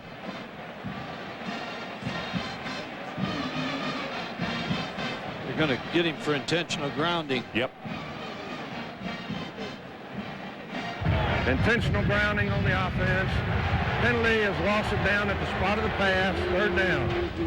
Well, John Henderson looked like he was shot out of a cannon coming through here. Pressure from the outside also. Teddy Gaines, the corner, came on a corner blitz. 5 hurries, 2 knockdowns, 3 sacks for a loss of 35. That's what the defense of Tennessee has done so far tonight. Now, this is one you rear back and find Terrence Edwards. Here comes the pressure again. Deep over the middle, way too tall. This good series by Tennessee's defense. Dominique Stevens is a man who had a shoulder pad on Quincy Carter just as the ball was being thrown. 4th down situation right now. You punt Tennessee in the hole and put the pressure on A.J. Suggs. I think they're going to go for it. This is Billy Bennett, the field goal kicker, unless it's going to be a fake. Yeah, they may snap it to the field goal kicker and he punt it, or they may try for this field goal. This is a 50-yard attempt. This would be a career long. Got the accuracy, but he didn't have the distance. He kicked it about 48 rather than 50 yards. So Tennessee holds, and as Mike said, an awfully good defensive stand for the Tennessee Volunteers.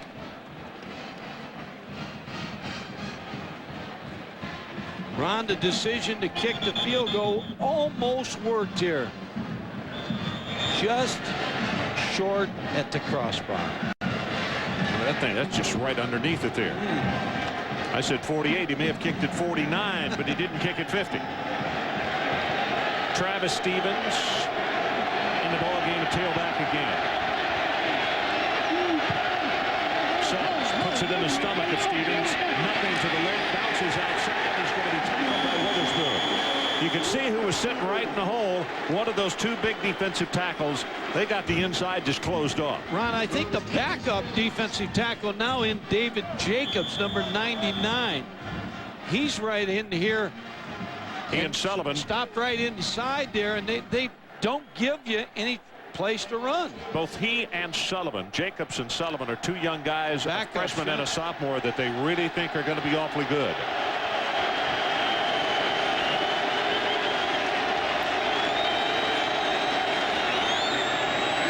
Suggs right over the middle. Got Martin. Tony Gilbert makes the tackle. Be a gain of 7.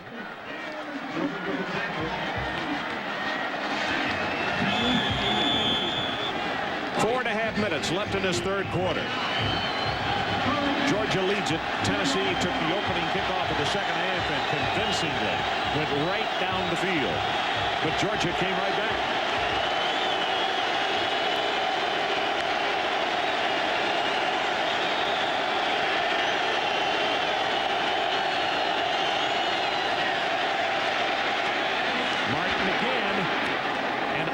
Second effort, well, he's going to have the first down by about 5. It's a gain of 12, but that's a good effort on the part of David Martin as Phillips finally made the tackle. Ron, Georgia's so cautious of stopping Cedric Wilson and Dante Stallworth on the outside, and you put the big receiver David Martin, who's 6'4", inside. Now all of a sudden he has to beat a linebacker, and you see he's wide open over the middle. Everybody's so cautious of the outside. The middle's there.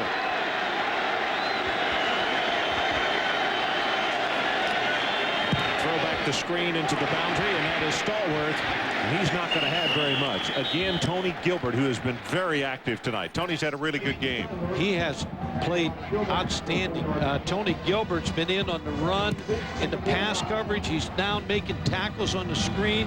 He also got some help from Tim Wansley, number 2, on that play. You know, one of the things we haven't mentioned tonight, Gary Gibbs lost Boss Bader. On the very first, the kickoff of the opening game, lost for the year, and that has been really difficult. He is an impact player. Gilbert, by the way, 5 tackles, 3 of those solo. I thought I saw movement on the left tackle. He did. Looked like Coleman came up just a little bit too quick.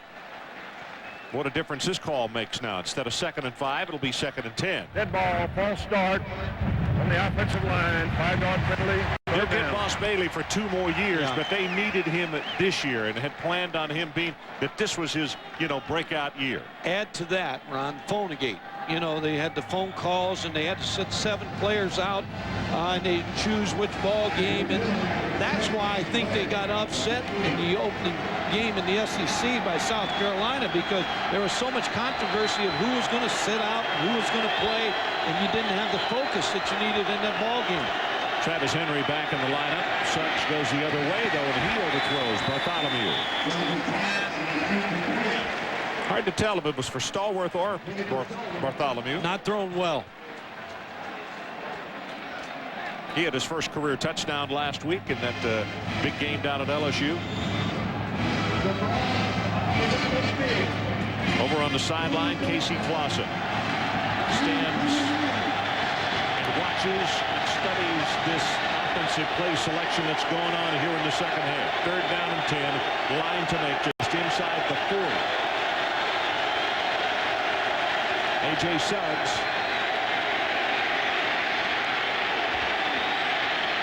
He's going to have to run it. He'll take as much as he can, and he gets hammered out of bounds. It's going to be short of the first down. Jermaine Phillips came up, and Richard Seymour was the man who pressured him out of the pocket. Talked about Richard Seymour, number 93, forcing A.J. Suggs to get out of the pocket. Now he's looking for a receiver. Now he makes up his mind. He's going to get whatever he can get. Tennessee fortunate they were not called for offensive holding on that Seymour. play. 6 punt by Leverton this evening.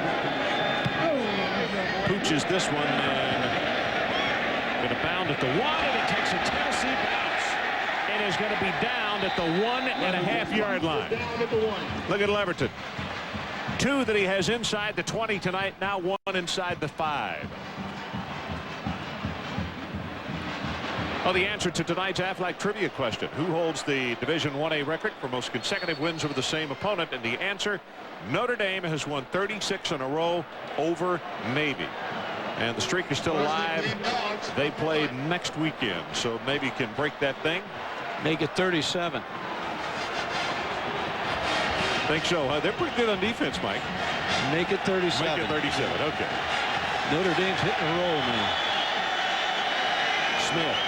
Musa Smith spins out of the 5. Richmond, and I'll tell you, you have to put an asterisk by his name. Constantine Rittman caused a fumble and recovered a fumble tonight. He's a backup guy. Ron, this is so important for Tennessee. They chose to kick Georgia in the hole. David Leverton with a great kick. Now your defense has to hold him to get the ball in good field position for your offense, who's got a redshirt freshman quarterback at the helm. Keep it on the ground again. Smith spinning. Look at this. Close to the first down. Sessions is a man who hit him initially, but he got by him. And you see Smith very smooth for a large, and he's 6'1", 208, pretty good size for a tailback. I get the feeling the fans like him here, too. Yeah, they do. 4 carries, 13 yards as you look at Sessions. 3rd down. And a big one for Tennessee, because they can flip the field on Georgia right here and get good field position if they can hold on this play. 1:10 remaining, 3rd quarter. You pitch it back to Smith. In front, that's Haynes, still fighting. Going to have the first down as he'll take it over on the 16, 17-yard line. Baker on the stop. Like a bowling ball. Shot out of a cannon. Musa Smith just runs with reckless abandon. Freshman, he doesn't know any better about this series. He just heard some of the veterans talk about the problems they've had with Tennessee. Oh, boy. Under a minute to play, 3rd quarter. Jim Donnan paces the sideline. Important first down for his ball club.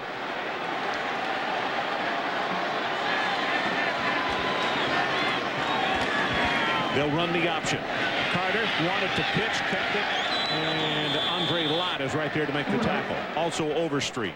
Great job by Eric Westmoreland. When the option comes at you, you want to put indecision in the quarterback's mind whether to keep it or pitch it. And that's what Eric Westmoreland does on this play.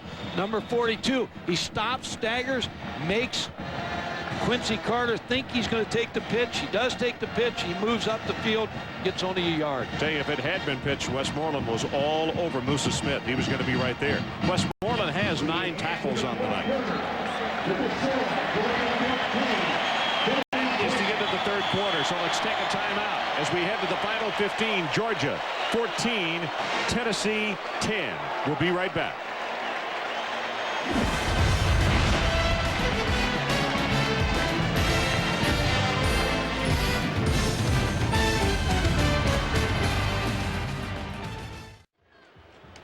to 10, Georgia leads it. Smokey doesn't like that. You know, Mike, Uga and Smokey, we should receive the kind of treatment that these guys are pampered and they love it. And you can't tell me they don't know they're in front of the crowd and showing off also. This got the Russell sweater on. Must have a sweater deal. The final 15 minutes. Middle screen. Edwards.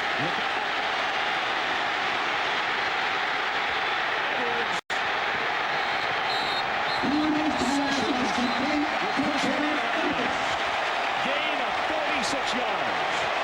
Quarterback and running back, defensive back of Washington County High School. Moved to wide receiver here. While the jubilation on the field as we look at the replay. Catches a screen pass again. Talked about earlier. Man coverage for Tennessee. You hit that screen on man coverage, you got a long way to run. Look at big Jonas Jennings out running down the field on that play. All 320 pounds of him. On the sidelines, Javaris Johnson, the tight end, came over after the play was over. And he injured himself on that play. Edwards now 3 catches, 98 yards, as Sachs gets the handoff and is tripped up. It's Sessions who took his feet out from under him. Talked about the problems in the fourth quarter, late third quarter, fourth quarter for Tennessee's defense. Giving up a lot of late drives in the early games. Southern Miss, Florida, last week against LSU.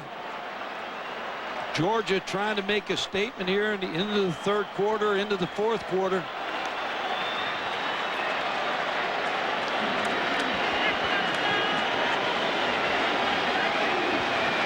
Talk about Jonas running down the field just a moment ago. George Foster's coming to the ballgame. I think spelling him just, nope, he's in there. Gonna rush it. Now gonna throw it. For the end zone. Out of the hands of Mitchell. Mitchell was the #2 quarterback last year. Again, they moved him away from that position, put him at wide receiver, and boy, he was open just now. What happens with defensive backs, Ron, they see Quincy Carter moving around, they think he's going to run, and Willie Miles may have peaked a little bit and lost his receiver, LeBron Mitchell, but he couldn't hold on to the football. 5 drops by Georgia tonight. That one would have been a tough catch, though.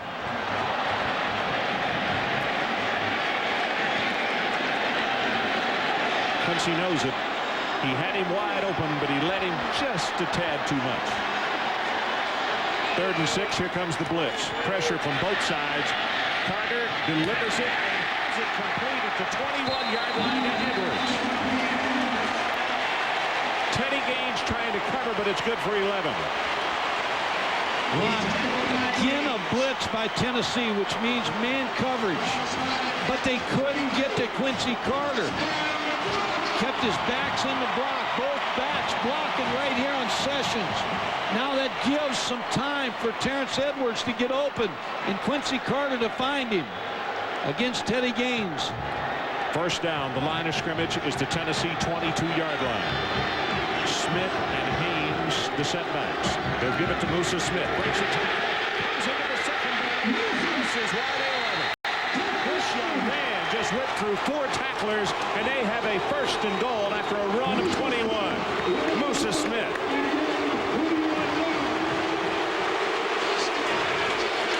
Musa Smith from Pennsylvania doesn't know a lot about this rivalry. Doesn't look like he cares either. He just wants to get in the end zone. Tell you what, He was swinging and swaying and dodging people. Anthony Sessions injured, going to be taken out of the ball game.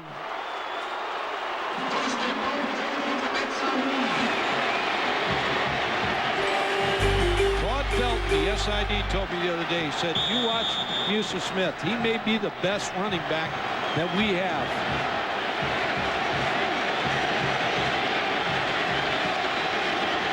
10th play, up over the top. Smith is down.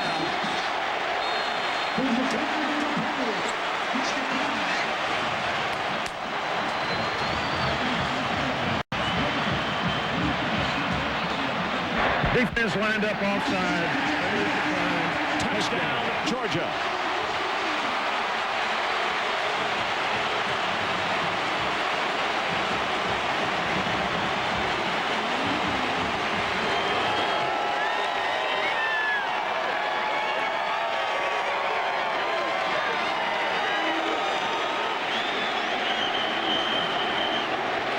Extra point attempt. Bennett. The timeout was called before, Ron. Tennessee got a timeout because they needed a substitute on the field. The defense called timeout. Tennessee called timeout. That ball was just thrown out of the stands after the extra point was kicked, and it was thrown back and hit one of the officials in the head. He's down in the end zone.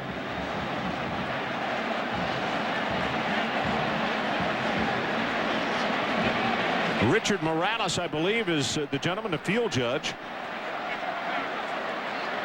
After the ball was kicked, it went into the stands, and someone, just trying to be helpful, threw it back out on the field and hit him right in the head. He went down like somebody had thrown a punch. Back to the screen, you'll see the football come out of the stands, hit the official.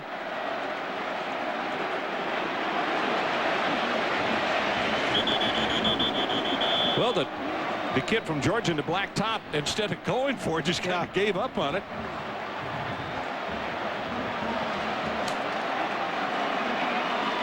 So Bennett to attempt the extra point. We'll do this one over again, and we'll keep an eye on the puck after the play's over.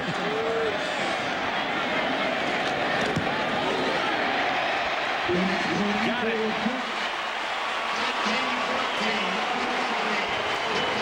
So let's take a timeout. 13-14 remaining in our ball game. New score, Georgia 21-10. They're not excited here in Athens. Good reason. They want to see this 9-year losing streak come to an end. And right now, Georgia on top by 11 with still 13 minutes to play. The impressive thing about the drive, Leverton had kicked the ball just stiff at the 1-yard line. They drive 4 minutes and 5 seconds, 10 plays, 99 yards. A nice drive and a nice job by the young running back, Musa Smith. Scott, the deep man for Tennessee. Kerouac to kick it off for Georgia.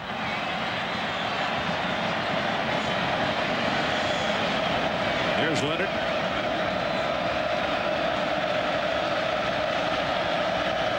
Georgia had to get one man off the field. They had too many on the field for the kickoff team. They only got 10 now.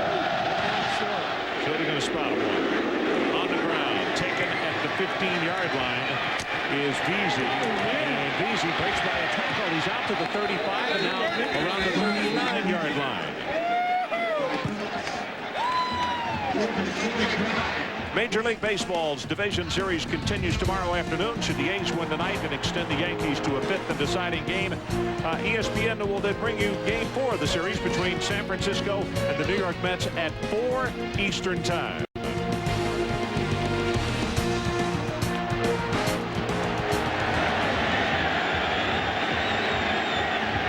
Travis Henry and Bartholomew, the setbacks, as Quincy Carter on the far sideline gaining a little time to rest and enjoy that scoring series. Travis Henry, screen play, gets a block out front, and it's going to be Kendrell Bell who will make the tackle.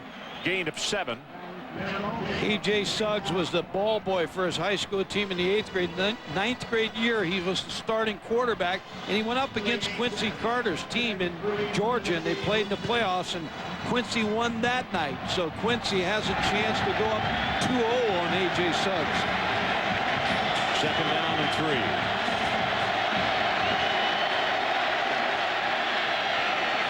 Flag comes down. Here's Henry across the 50 into Georgia territory at the 49.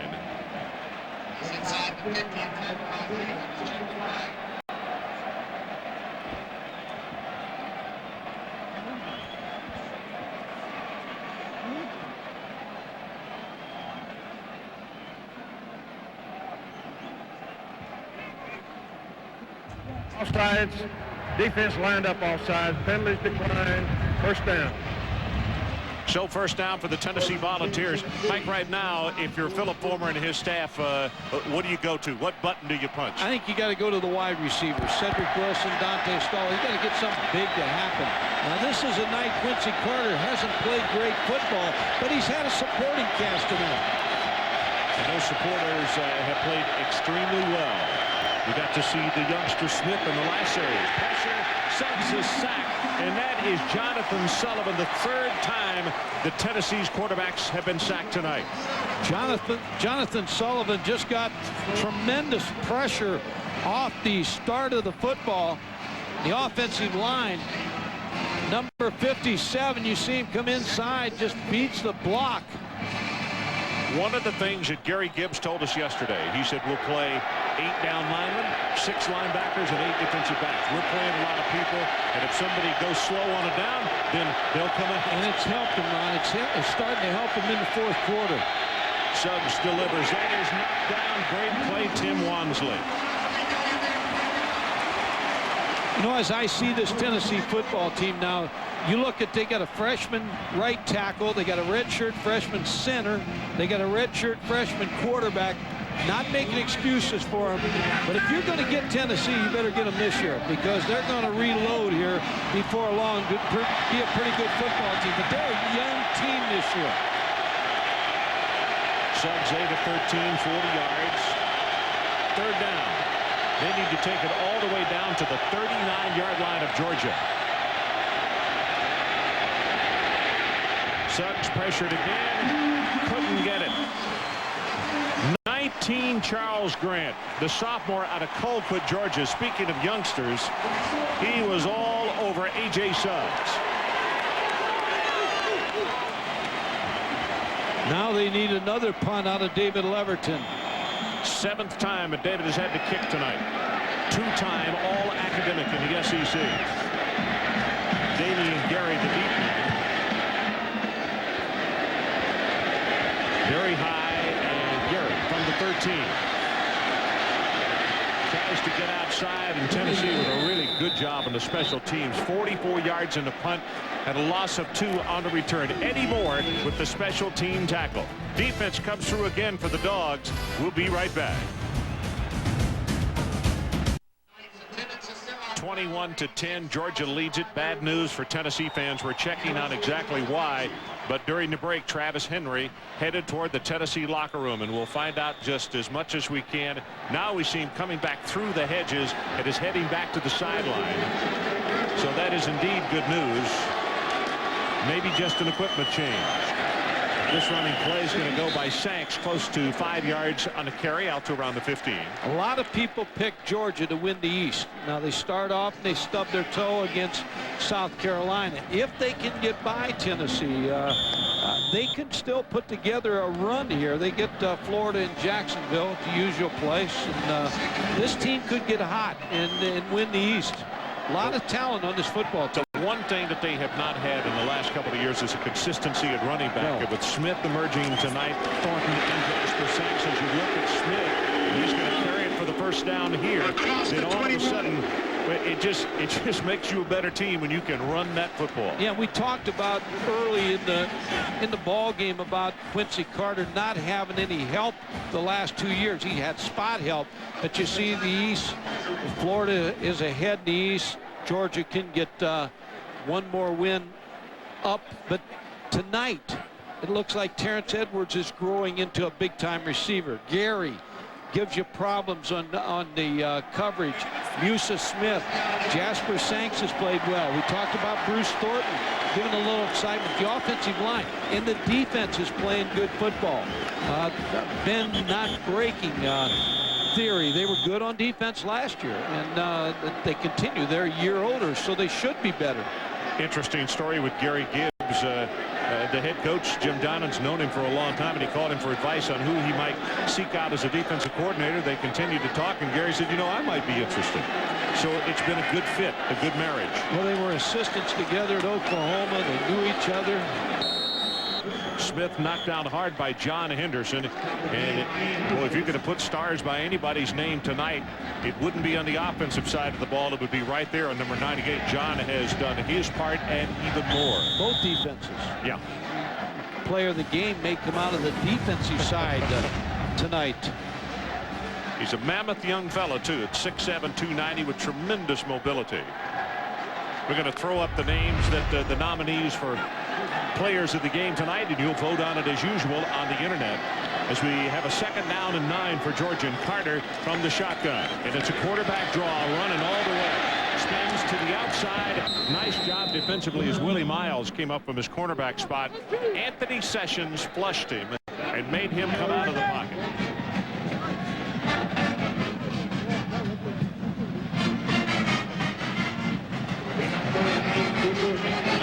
Quincy Carter coming into this football game and talking to Jim Donnan. He said he's only played 9 true quarters. We beat New Mexico State, Georgia Southern, Arkansas handily, and we only had 52 snaps on the offensive side of the football versus South Carolina. So he said his statistics aren't what they should be, but tonight, statistically, he's not played that well, but he's getting support from his football team. They need the 32. It's going to be a throwback to the quarterback, and there's Carter, makes the catch, and the first down. There is a flag at the line of scrimmage. I lost a high school game one time playing man coverage, and you man up everybody, but there's nobody to put on the quarterback. So when you catch him in man coverage, that is a great call to throw back to the quarterback because there's nobody there. Terrence Edwards with the pass. Illegal formation on the offense. Did not have 7 offensive linemen. 5-yard penalty, repeat 3rd down.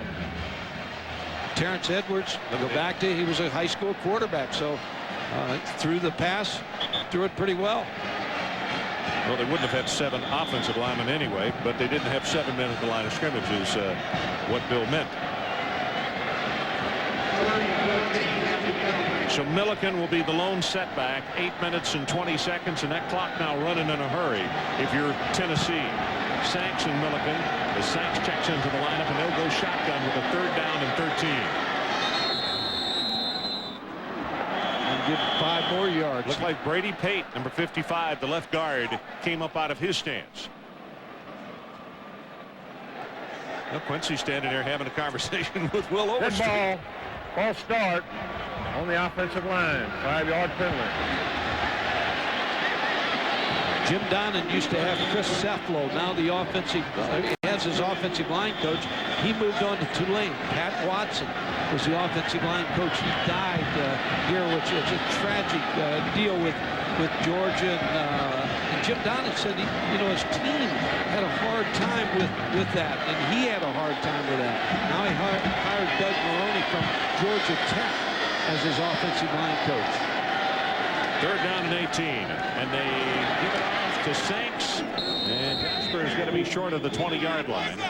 But Georgia with the 11-point lead, trying to play with the odds and play it safe, and now they'll kick it away. Ron, just thinking, going back on Pat Watson, what a tremendous man.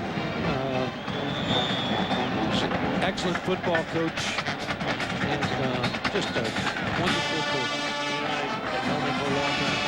Tribute to him in this year's book, and I'm glad that they did, because Pat had a lot of friends in a lot of places. Kilgo, this is only the first punt, Mike, of the 2nd half. That's how well offensively Georgia has played in the 2nd half.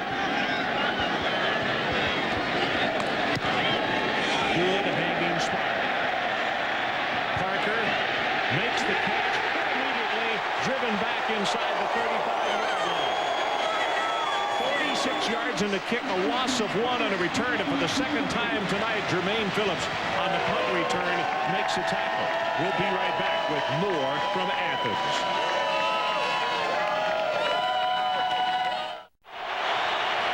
Back back in Athens, Georgia. A lot of questions out on the Ask Adrian website this week about the hedges here at Georgia. Originally planted in 1929 before the Olympics in 1996. I was here November 11th, the last game in 95, when they had to tear them up to get ready for the soccer games here at Sanford Stadium. They take great care of their hedges. There are other hedges on the football fields here in the southeast, but one needs a little manicure from time to time. There you have it. How about the green thumb, Ron?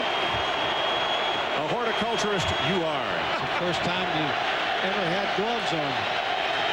Travis Henry, the setback. They roll the pocket. You see the blocker in front, gets it complete, and he waited so long.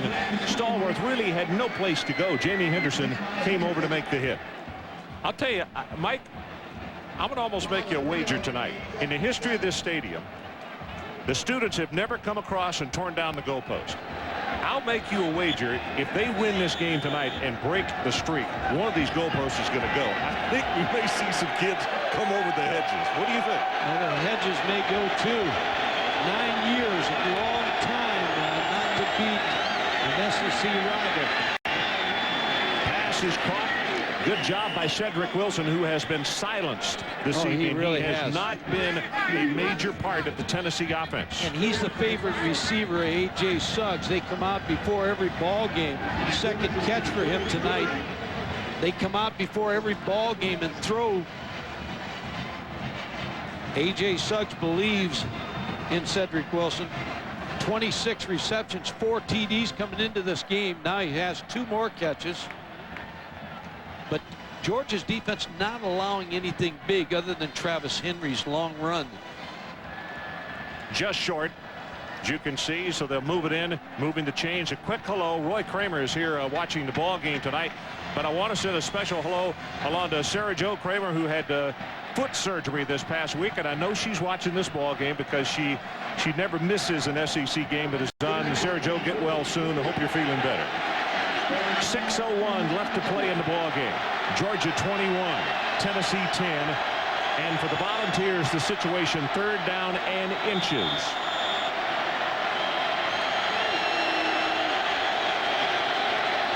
Straight ahead with the quarterback sneak, and he'll have it.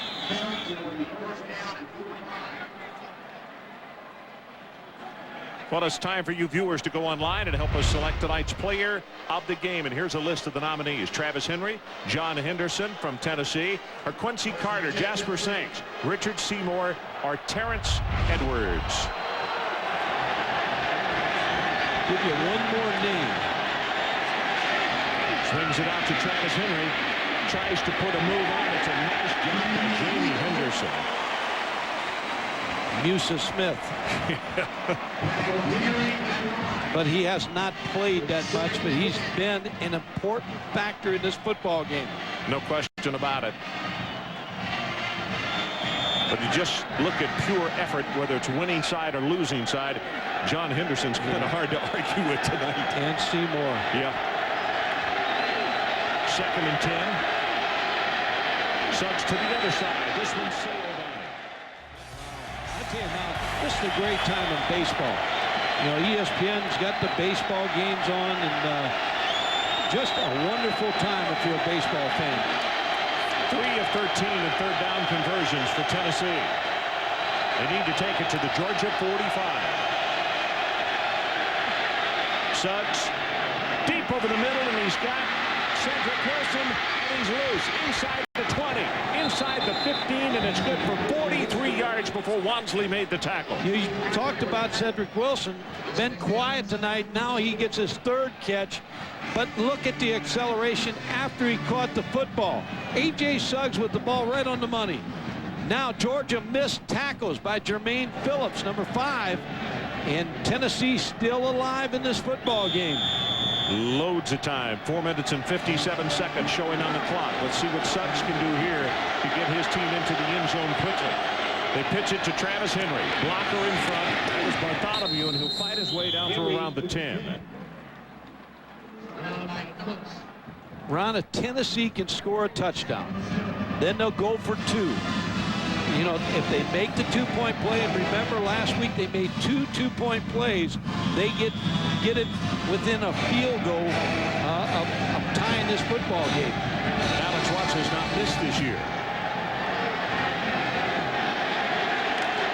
Tennessee needs a big play here in a hurry. 4:46 now on the clock. Henry, 11 carries, 82 yards.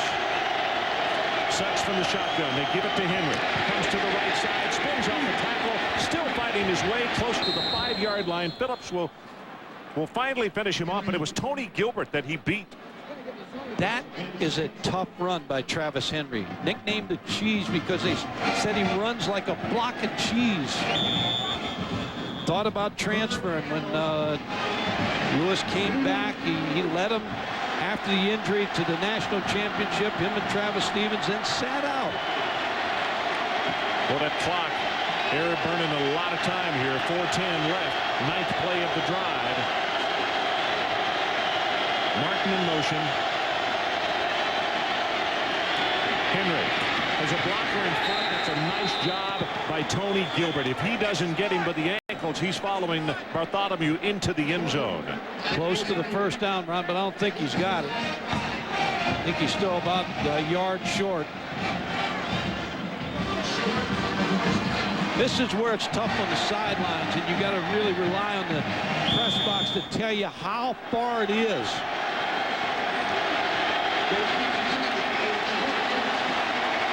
Fourth down, Tennessee will go for it.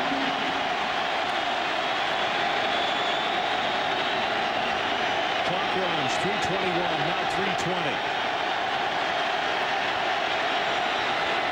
Henry.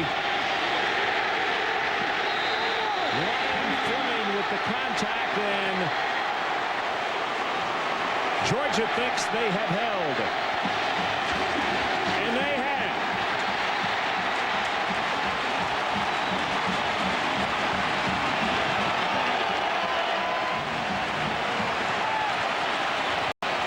Twice the Georgia defense has held on 4th and short. Ron, that's just great defensive football. And now you worry about protecting the hedges if you're a Georgia fan, because 3:11 on the clock. Well, the security people are lining the field, but so are the students in both corners of the end zone. Not over, certainly, with 3:11 left. But with an 11-point lead, that opportunity lost by Tennessee certainly is huge in this game. Well, Smith hit immediately at the line of scrimmage, protecting the football. Yeah, there's no quitting this defense. With Tennessee, they will tackle the football and try to rip it out. So a timeout is called. 3:01 remaining in the ballgame. Georgia by 11. And we'll be right back. Time to get Uga off the field. 21-10 our score. 3:01 showing on the clock. Tennessee has one timeout remaining. Ron, one thing Jim Donnan would consider down here right now, if they don't get any yardage, get stopped, Tennessee used their last timeout, they may think in terms of a safety to be able to kick the ball out. That's still 9 points, still two scores.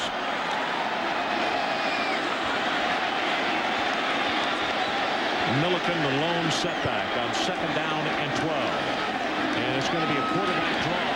And Carter with the spin move. He'll be out close to the 8-yard line.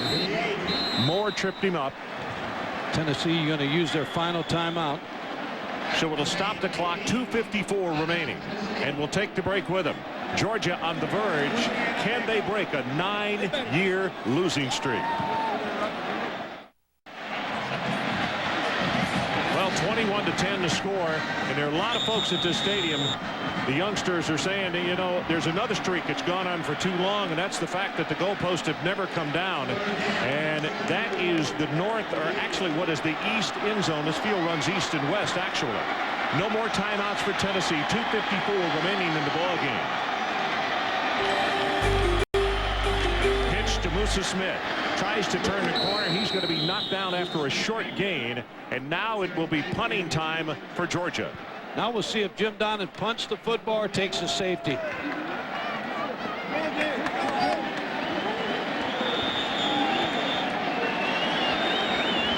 know, I saw in a high school championship game one year where The kid did this, took the snap, and started running from side to side in the end zone, and nobody tackled him. He ran about 35 seconds off the clock. And not that much with a bunch.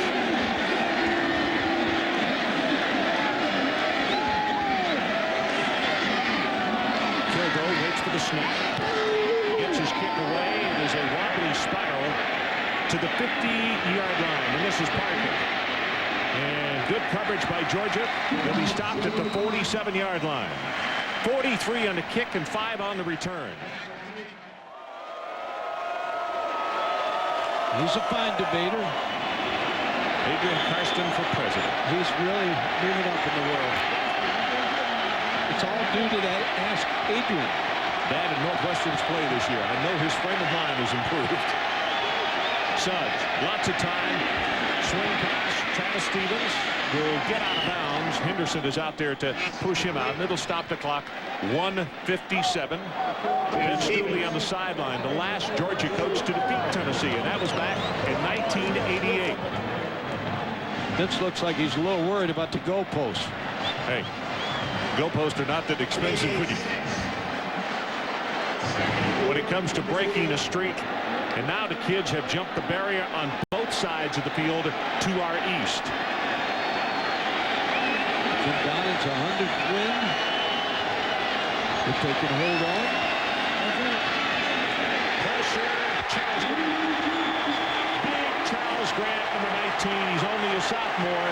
6'4", 265. Was a running back in high school, and he came in and knocked down the quarterback. Ron, this is a pretty good football team. When you get a front, the hardest thing to find in college football is defensive linemen. They have them here at Georgia, so they're a head above some other defensive teams in the SEC because of defensive linemen. Travis Stevens couldn't hold on this time. Richard Seymour applying the pressure, and now the kids beginning to get out of hand. They are in the end zone and trying to jump on the goalpost, and Jim is running down the sideline. Jim Donnan pleading with the students to please get back off the field.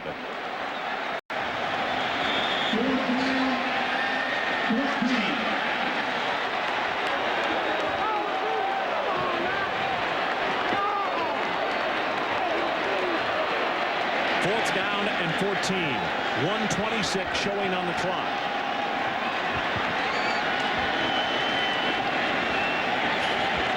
Charles Grant with pressure. Pass at the far side.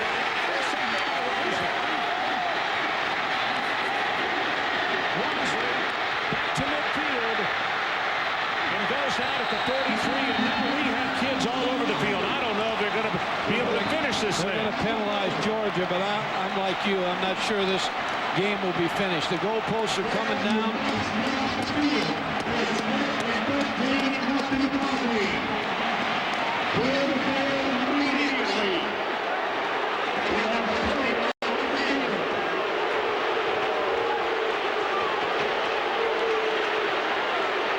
You understand their exuberance, but the other thing is that they should have respect for is the kids on the field deserve the attention because it is their effort tonight that should be saluted, but from the sidelines and not on the field, which they've done right now. Totally agree. Totally agree. This is they're completely out of hand. You see, even some of the players have gone down to go down and ask the fans to please stay off the field with 1:13 remaining.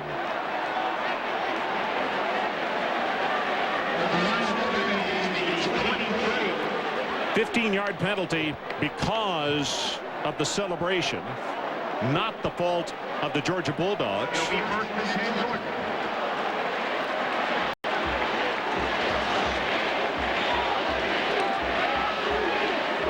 Now the fans in the stands are chanting, "Get off the field."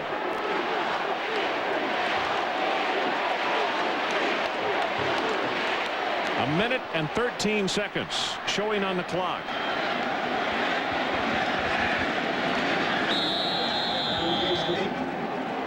Carter takes a knee, and the first thing that happens is Randy McMichael turns around to the fans and says, "Please stay back." We got 103 now, 102. Jim Donnan shaking hands with members of his staff. The voting's complete. Tonight's Visa Player of the Game is selected by the fans at home on ESPN.com is Quincy Carter. 8 of 17, 134 yards. And Ron, Quincy Carter did what he needed to do tonight, but he got some support. And I think at Tennessee here tonight, now that Tennessee's had such great years, LSU tore down the goalpost last week against them. Here at Georgia, it's going to tear down the goalpost tonight. So it's kind of the program that Tennessee's had and the winning tradition that they've built up.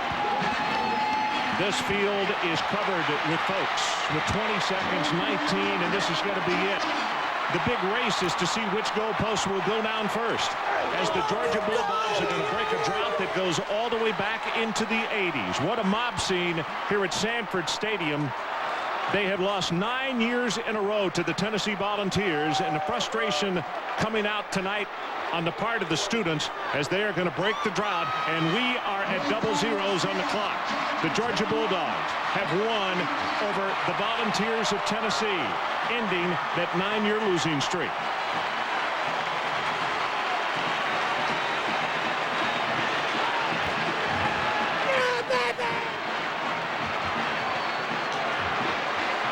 Adrian Karsten, let's check in with you. Very wild situation, Ron, as you can imagine. With head coach Jim Donnan, coach, congratulations. Well, The end of years of 9 years of frustration. It's a big win for Georgia people. Can't say enough about our defense. Offense, we answered the challenge in the second half, but great win for Georgia. You gave Quincy Carter a lot more freedom in decision-making tonight. I know you got after him when you came into this locker room after the first half. What did you tell him? No, I really wasn't getting after him. I was just reassuring him. You know, we had some fumbles that were really crisis, but, you know, just great to see all this emotion and this tremendous win. Again, though, our defense was unbelievable. It was an awesome job. A lot of pressure, both on you and Quincy, to get that monkey off your back. He's won 21 games now in 2.5 years. But all I know, this is number 100 for the old coach. I'm happy about that. But what I'm really happy about is for all the Georgia people, and also the fact that we were able to go 99 yards against a good defense there and seal the game. Coach, congratulations on a huge victory for your football program. Thanks a lot there. Appreciate it. Okay, Ron. All right, Adrian, thanks so much. Great hustle, particularly under duress. Mike, final comment from you. You could tell the frustration that Jim Donnan's had there. Yes. And then that win, the question by Adrian, you know, does this get the monkey off your back? And he said it's 100 wins for the old coach. And he feels pretty good about that. He probably feels as though he's played Tennessee 100 times at least. Final score, Georgia 21, Tennessee 10. Coming up next, college football tonight, scoreboard, followed by SportsCenter. And next Saturday night, we'll be in Tuscaloosa as Ole Miss meets Alabama. For Mike Gottfried and Adrian Karsten, I'm Ron Franklin. This has been a presentation of ESPN, the worldwide leader in sports. For more, log on to ESPN.com, your home for college football on the internet. Once again, here's Brian Kenny. Brian.